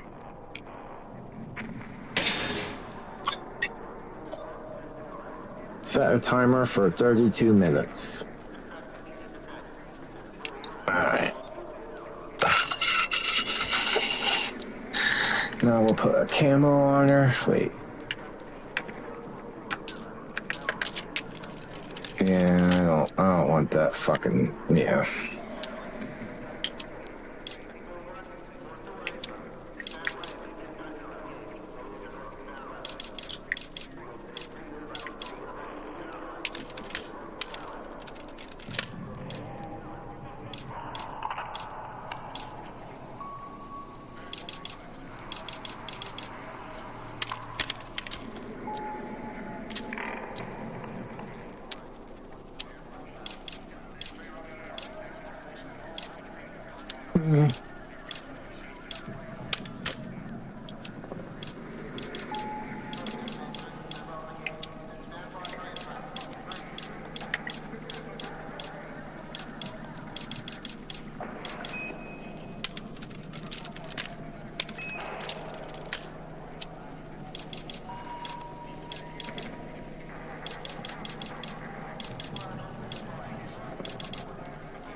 Yeah, see, that looks more like a teal.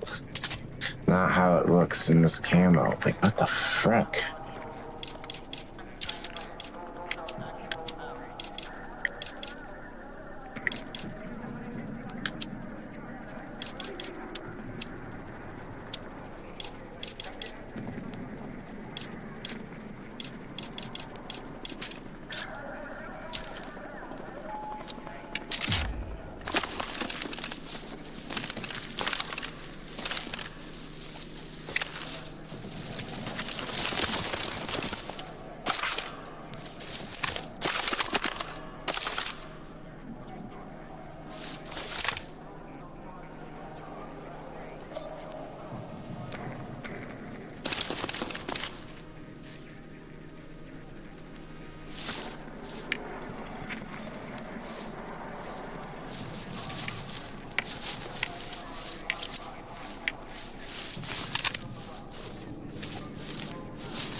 Yeah, I don't like that.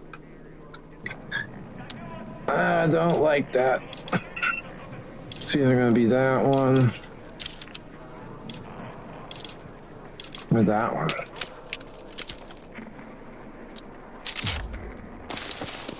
Yeah, I think that's good enough.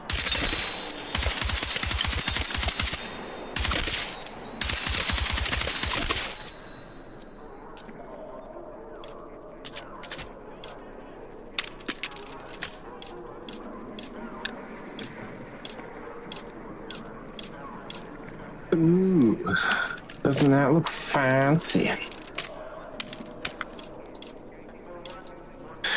That one looks even more fancy. The Hunter's Den.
Alright.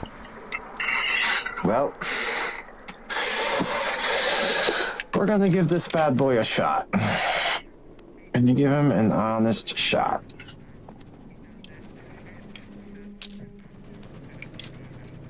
Something tells me it's gonna go horribly wrong, but... Is this supposed to be a hard hit or 33? Huh?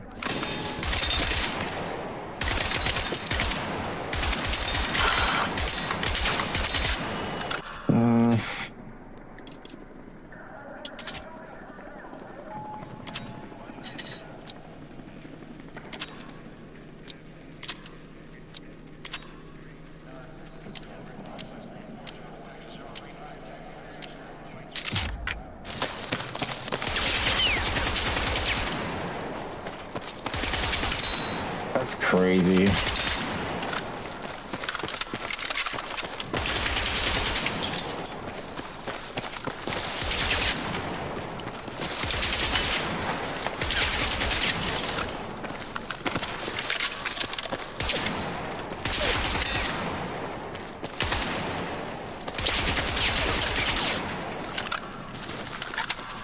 That might be a good hip fire carbon.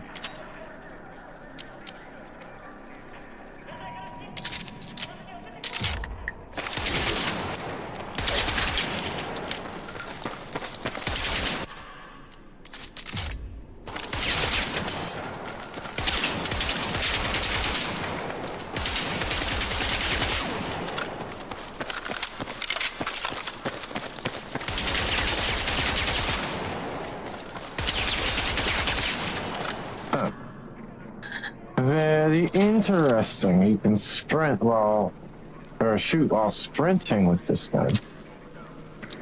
If you have that attachment on.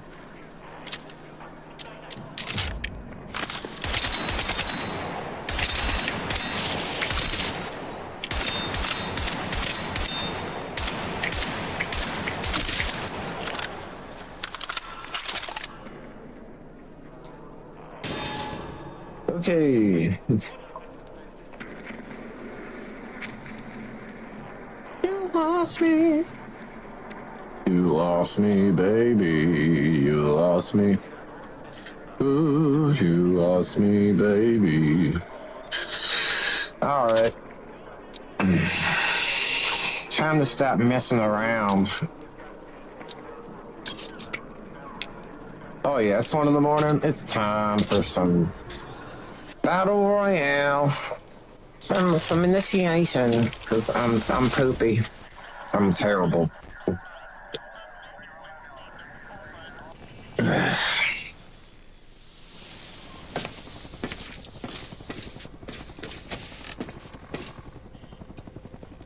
Okay, no blood. I thought I tasted blood.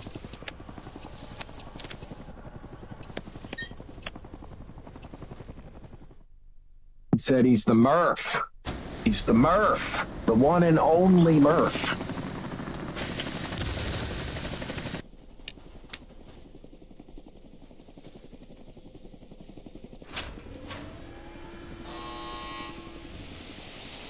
Intel indicates a change in the AO. Might be an access point to an underground area. Head over to the array and see what you can find.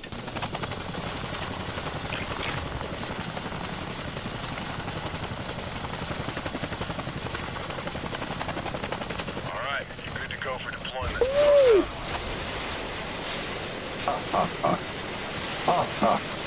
One.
Marking location for support. Copy. Stand by.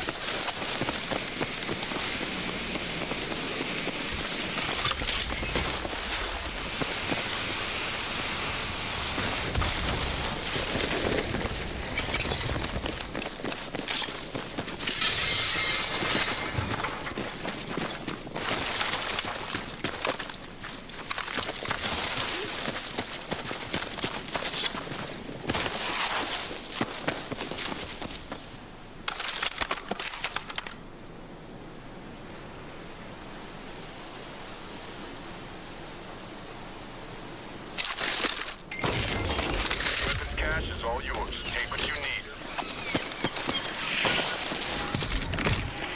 No. Yeah.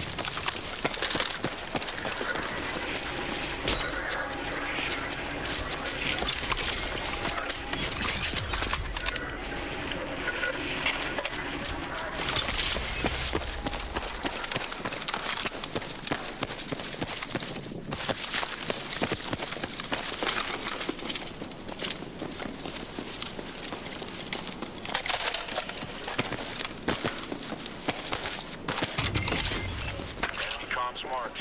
Grab munitions and flatten the site.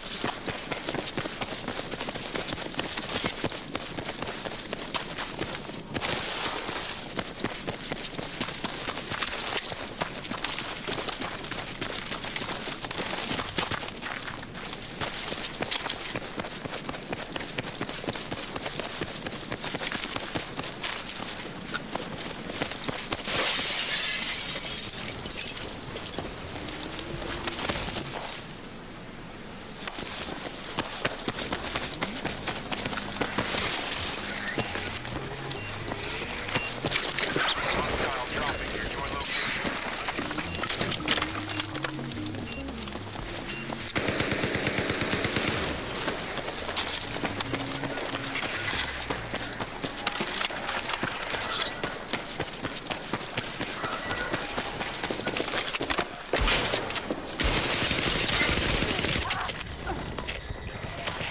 Defend that position now.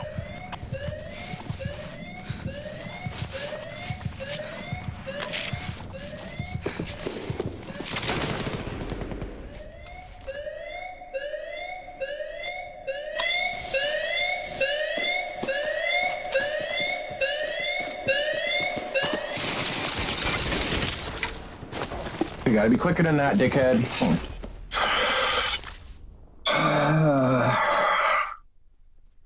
Like, how did he not hear? There's enemies dropping into our location.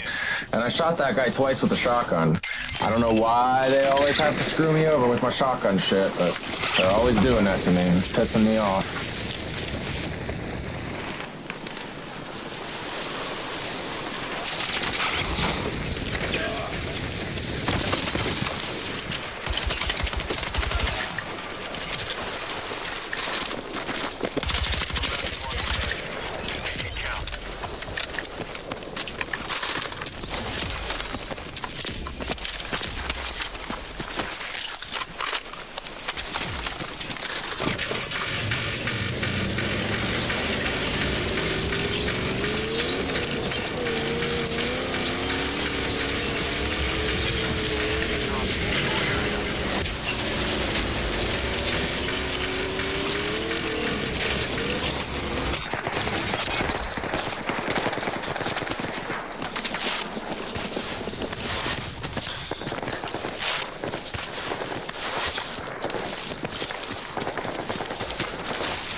can't believe I took out those two guys on the hill and brought him back and survived.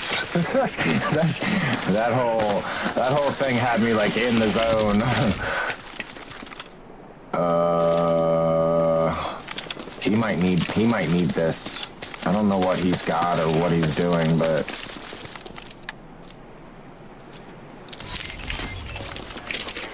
fuck it, I'm going for it.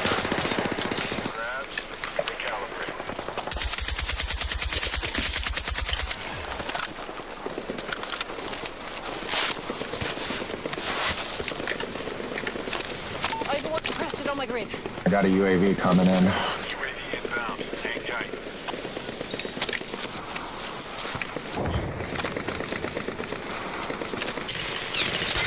All right.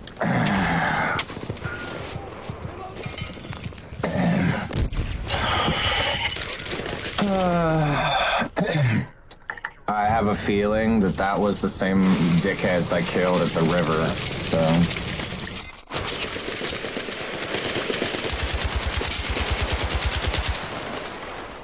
You also got guys to your east.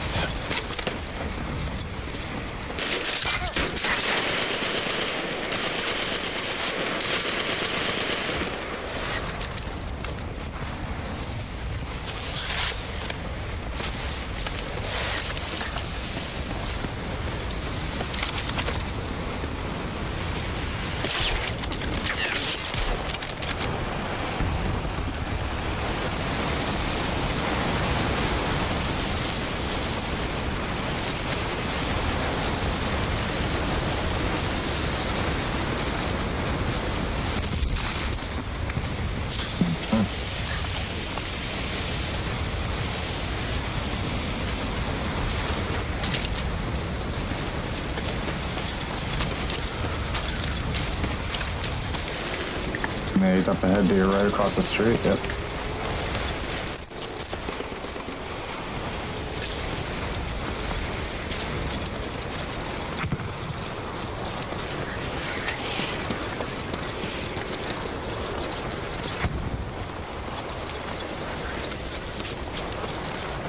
And don't forget to plate up if you have a plate.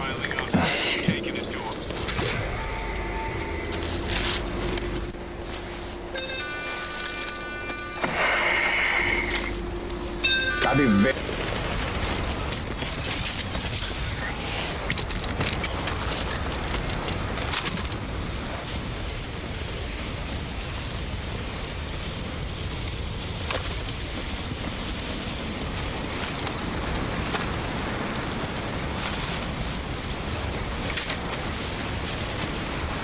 Found over to that location. Contact enemy infantry.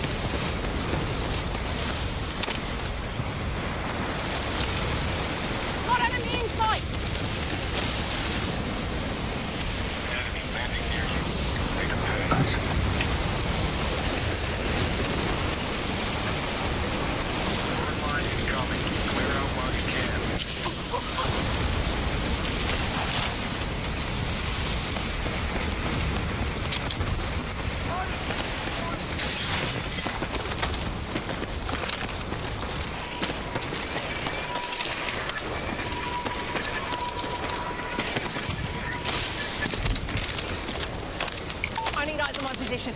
You have a hostile jumping onto your position.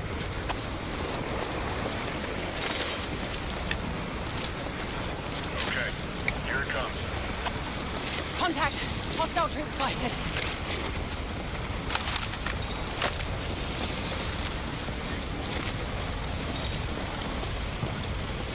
Get over to that waypoint.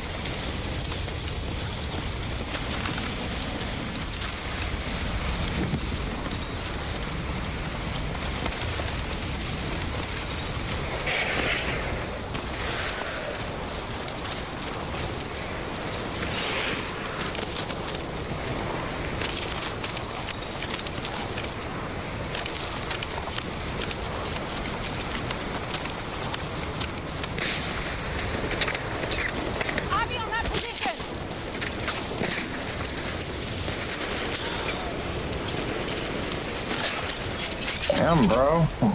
He went up by himself, huh?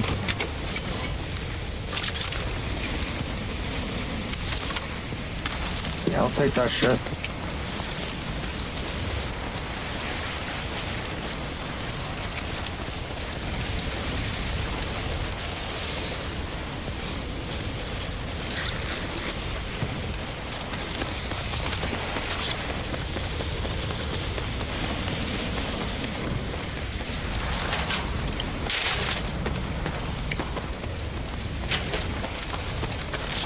Natural and assault ladder comes in handy, baby.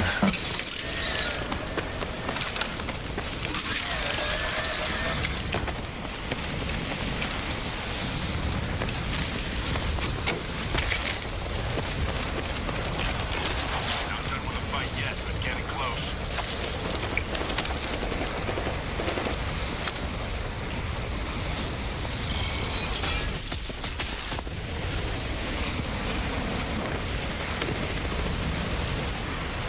Wish I found an upgrade kit.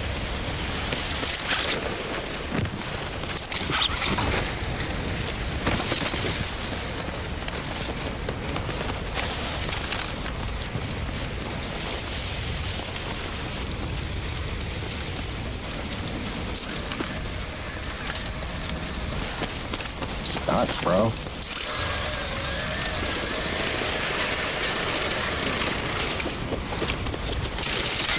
Ow. How? Did you not weaken him? He couldn't have played it that fast. Shit. Shouldn't have pushed that. We should have stayed at the bottom and waited for circle to get smaller. But we did. You did pretty good, man. Don't get hung up on it.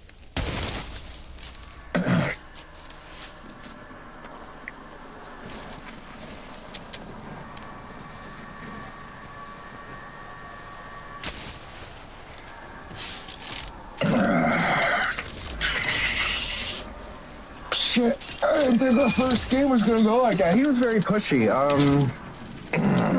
He's probably just playing this play or whatever, but we got pretty far. We got to 4th place, my first game. That's usually doesn't happen.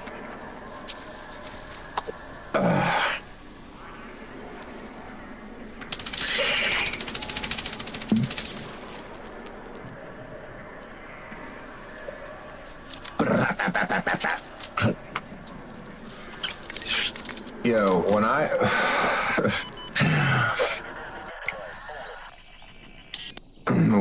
redeployed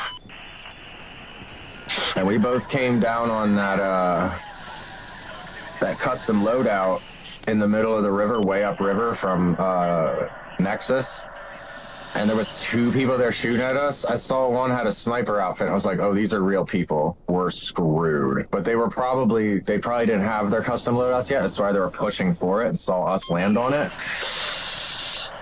I am very lucky that turned out that way. I did not at all expect me to kill both of them and jump over the highway and bring him back and for him to go get 2 custom loadouts and hold his own, and then for me to die, and then for him to bring me back after I brought him back. That was fucking hilarious. He's a gamer though. He's like, let's go. Oy, oy, oy, oy, oy. He played pretty smart, but there was a time when he was running around when he did not have full plate, and I'm like, you should always full plate, man. If a sniper catches you running and hits you in the dome and you're half of 1 plate down, that could be a straight up a drop. So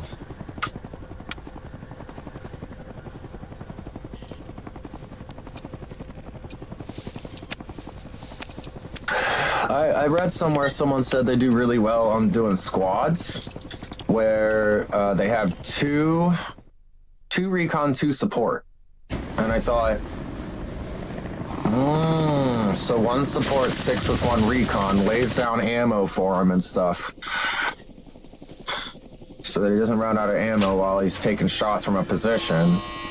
And then you can just lay down with a bipoded LMG and be able to run full speed with an LMG without the penalty because you're support. And I was like, problem is if you get a vehicle, then you don't have an engineer on your team to repair anything. Not that it really helps a lot. I see a lot of people not playing Assault. Like, the Engineer is like, was the meta, and now Recon is the meta. It's like one or the other. I'm like, oh, well, you kind of half took a poop on Support, and then you took a straight up diarrhea shit across the face of Assault, and it's like, oh, we get a ladder. And a noob tube that doesn't do anything.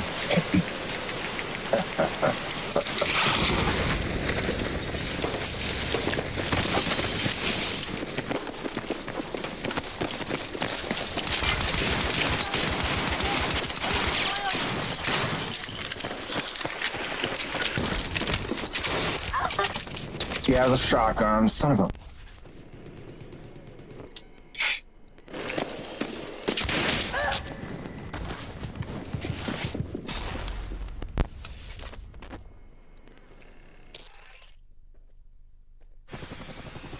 Cock and lock. You're heading back in.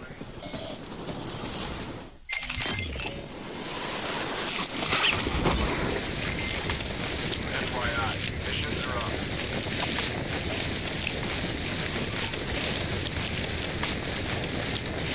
Got a new mission ready.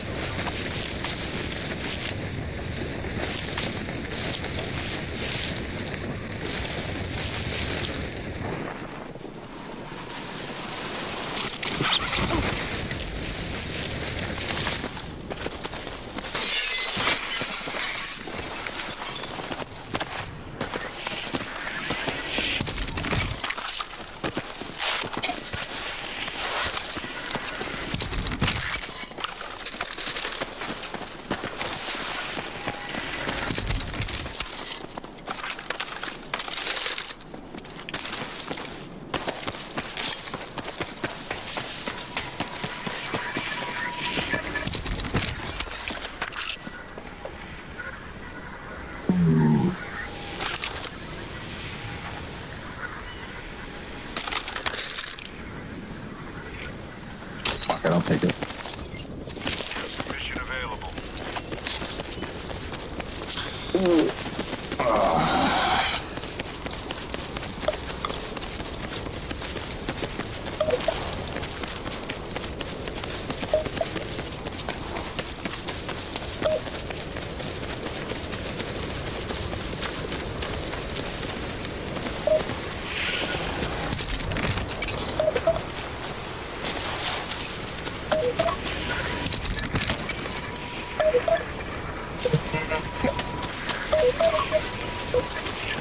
Check your map. Heading for support. Nope, I don't want that. Here it comes.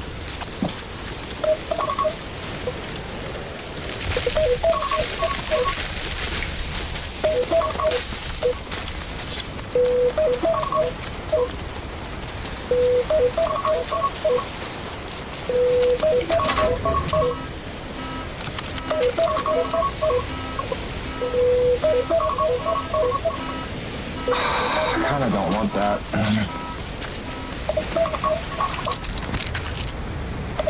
Nope.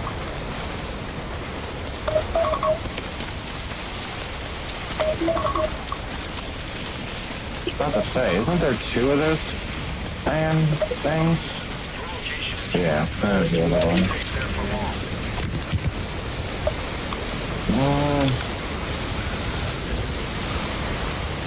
Nah. Mark on your map.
Mission for you. Details on your map.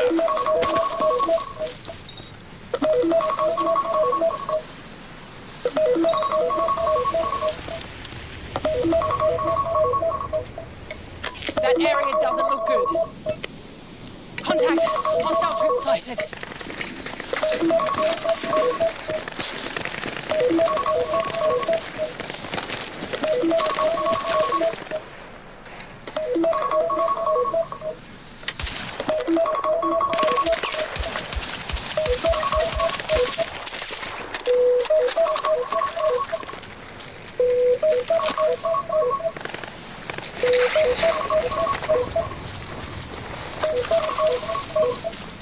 Stay put. You'll find toxic fallout. Otherwise, get on the move. Mission is up.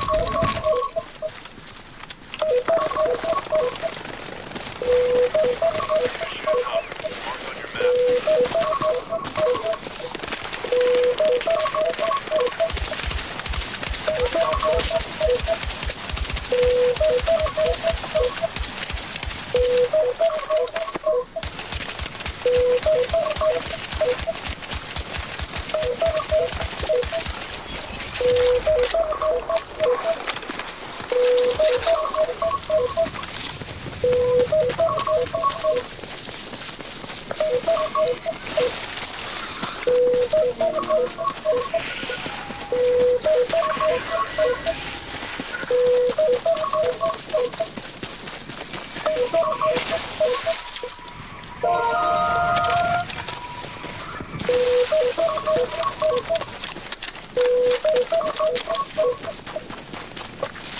My alarm was going off. That means I can eat snacks and drink food. Or eat snacks and drink. Drink food. Oh man, I'm tired. I don't really want to open my talkies. Oh. He found his recon beam. Didn't think you'd need those that bad.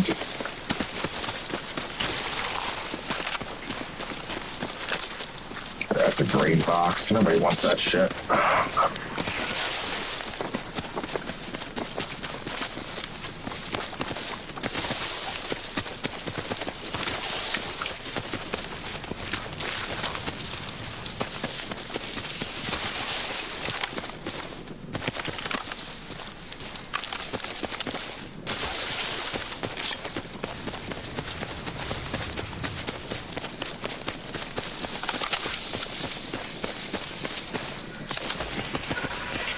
Nobody busted into this shit yet? Damn. That's weird.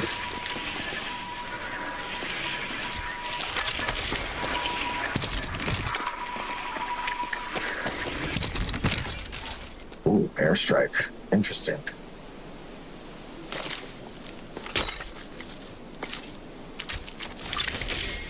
Okay.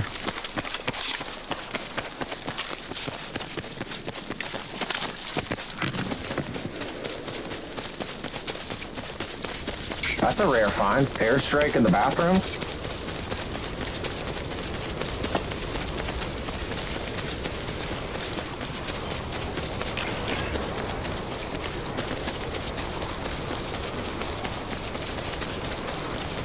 All right. What do we got? What do we got? Anything good? Check your mission. Nothing.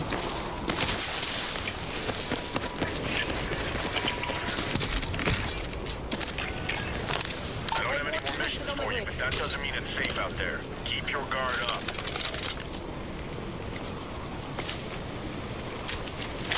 Roger. On the way. Sweet. What the hell?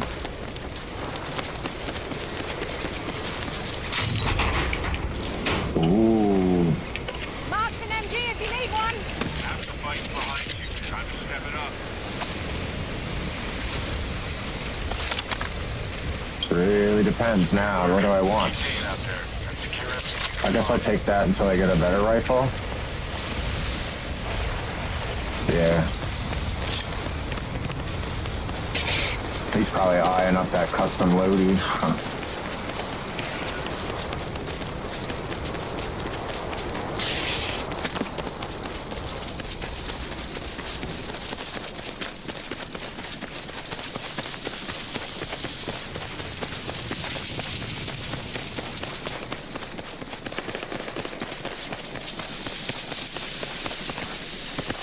Come on.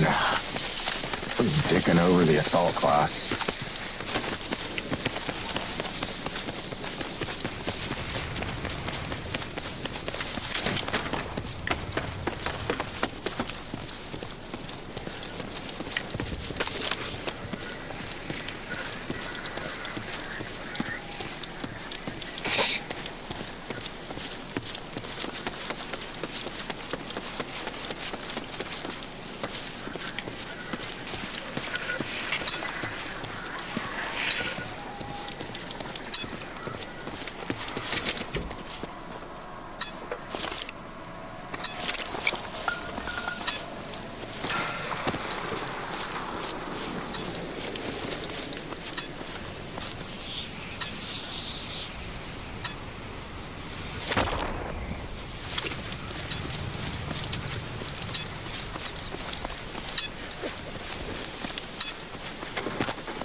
They never have what I need.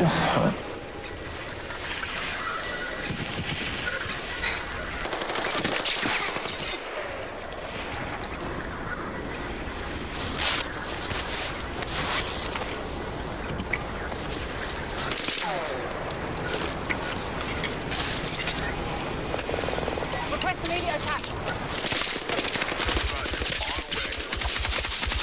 Got enemies!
Let's rally on that RV point. Move!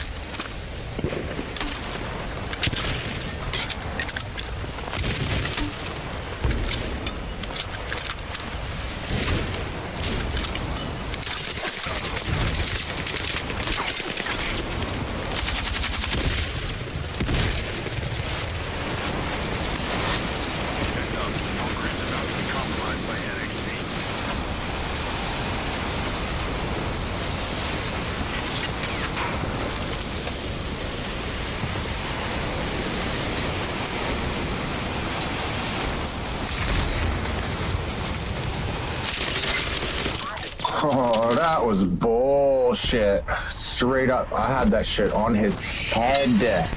I don't want to hear that. They need to fix the hate registration in this fucking game.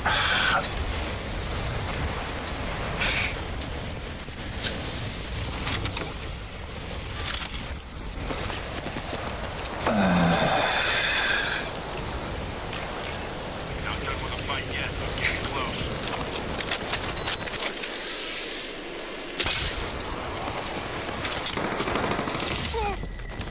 I was about to say, dude, he was He was right on your ass. Yeah, he was right on your butt, on the radar, right behind you. Sometimes your best isn't enough. It's just how it goes. They gotta fix the hit registration of this game, dude. I can't stand going and dying like crap. If I'd have seen muzzle flash coming out of his gun while I was shooting at him, then I could understand. Because maybe the server was like, oh, nope, he was shooting first, he got headshots first, and the time to kill, he beat you to it. But when I don't see shit, dude, oh, it makes me so mad. They just stand there, it looks like for a second I go, and I just die. Like, I get one shit marker, and then I'm dead. And I'm like, not even another shit marker, really? It does seem, though, that this game mode is getting, like, really campy now. Everybody just, like, finds a place to hide, runs recon, puts down a fucking motion sensor, and goes, I'm scared, I don't know what to do. I want to know where they're coming from before they shoot me.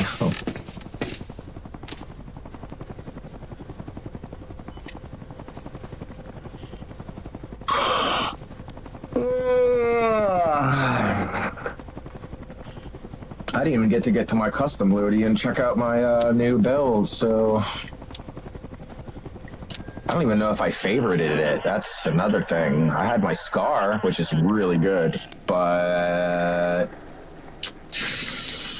I need to see if I turn that into a favorite. SG, PW, RPK, M10, Nope, I didn't. That's why I didn't see it, I guess. Customize favorite.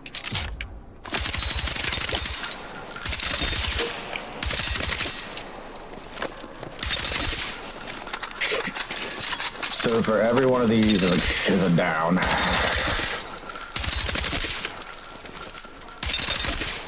That's 2 downs. So yeah, I think that'll be Gucci. I think it'll be Gucci. This one, see all that jump?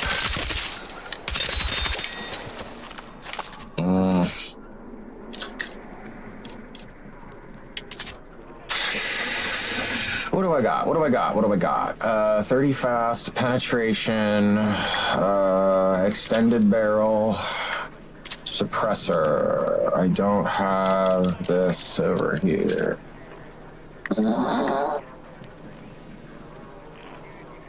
Oh, he's trying to play quads? See, that's... People be inviting me to be that 4th player, bro, and they're like, Serious dude can help us? No, Serious dude does not want to help you. Quads is...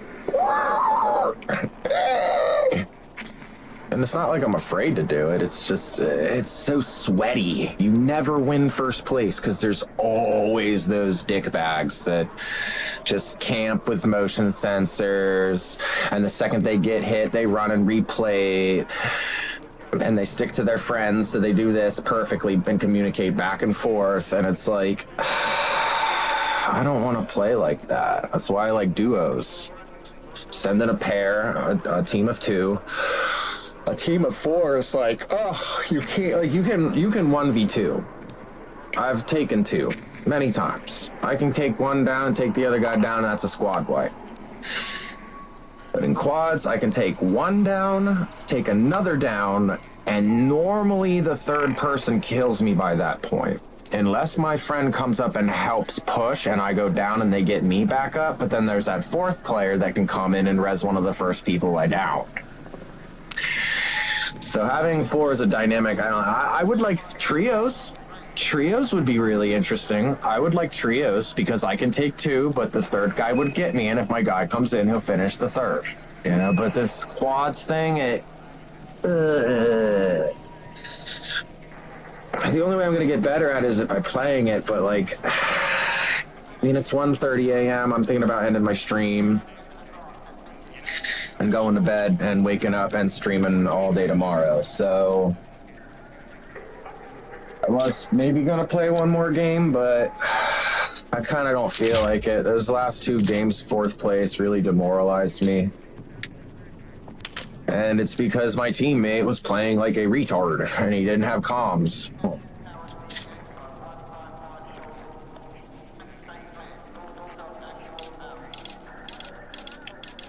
Like before even the first, was it the first game? Yeah, the first game towards the end, I was going blip, blip, blip, and marking things and going on the map and going blip, blip, blip, and marking things for him because he doesn't have comms. And the dickhead would still go like the opposite direction. And I'm just like, are you avoiding them? Or did you not pay attention to what I'm marking? Do you think I'm stupid, just marking shit for fun? Or do you not see the marks? I don't know. But yeah, my stomach's starting to get upset. I'm starting to get that weird feeling again. So I'm gonna be ending the streams. I think I'm done. I'm not gonna let myself get frustrated or anything like that. I see what wanted to play Battlefield. Yeah, no.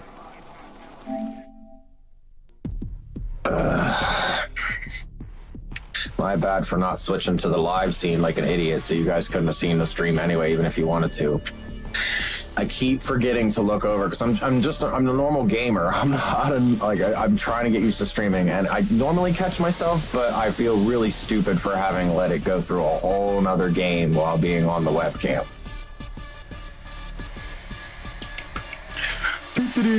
I made a mistake. Probably not the first one or the last one that's going to do that. It'd be nice when AI can finally step in and notice when there's gameplay happening on the screen and what you're doing on the webcam, like how you're focusing, that it'll know, oh, you're playing. Let's switch to this scene, you know? Because otherwise you have to have a moderator do that stuff for you, and it's a pain in the butt.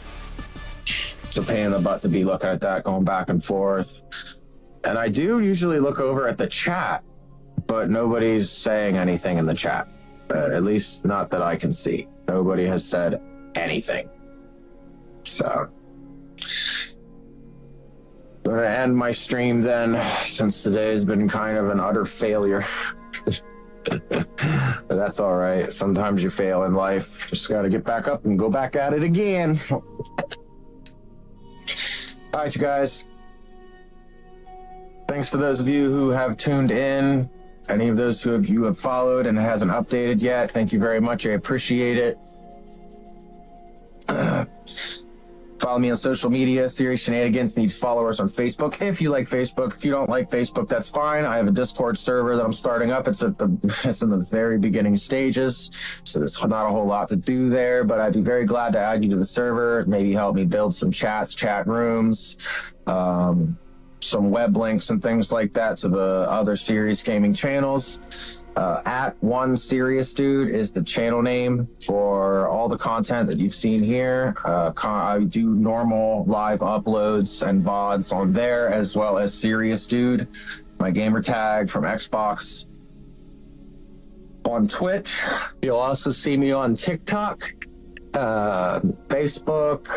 See where else do I got? Oh, x.com. I'm also over there. I just basically came in and started using that.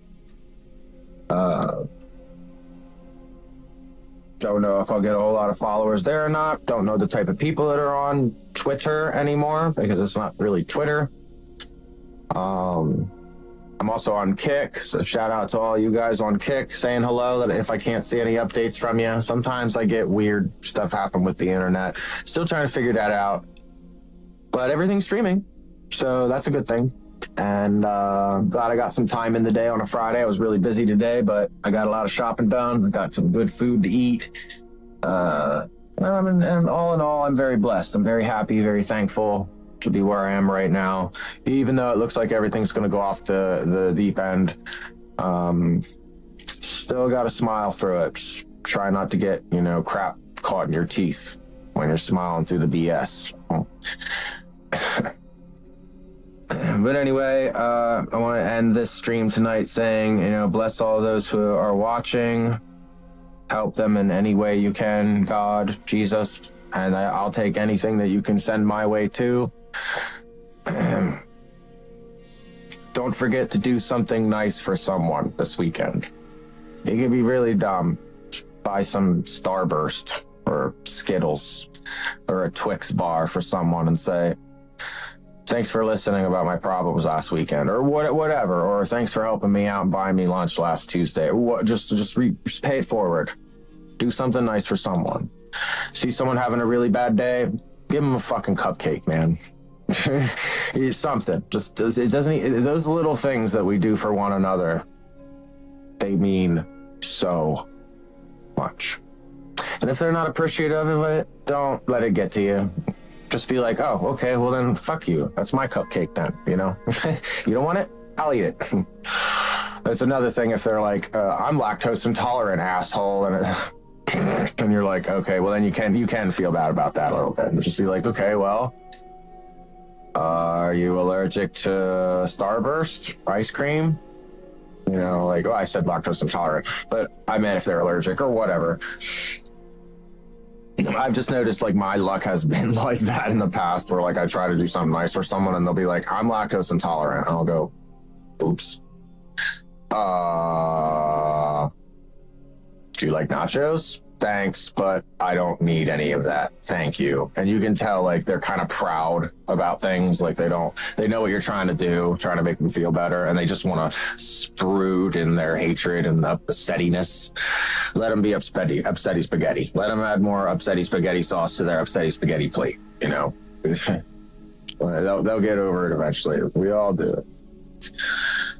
Life is up and down, up and down. It just seems like for those of us in the working class, it's just like a little bit up, down, down, down, down, down, a little bit up, down, down, down, down, down. Like it just doesn't look like it's going to go up, but all good deeds must go punished. How's that going? There, no good deeds go unpunished, and all good things must come to an end. So, it doesn't sound like a positive note, but it is. It is. It's a harsh reality of life. That's why I said do something nice for somebody.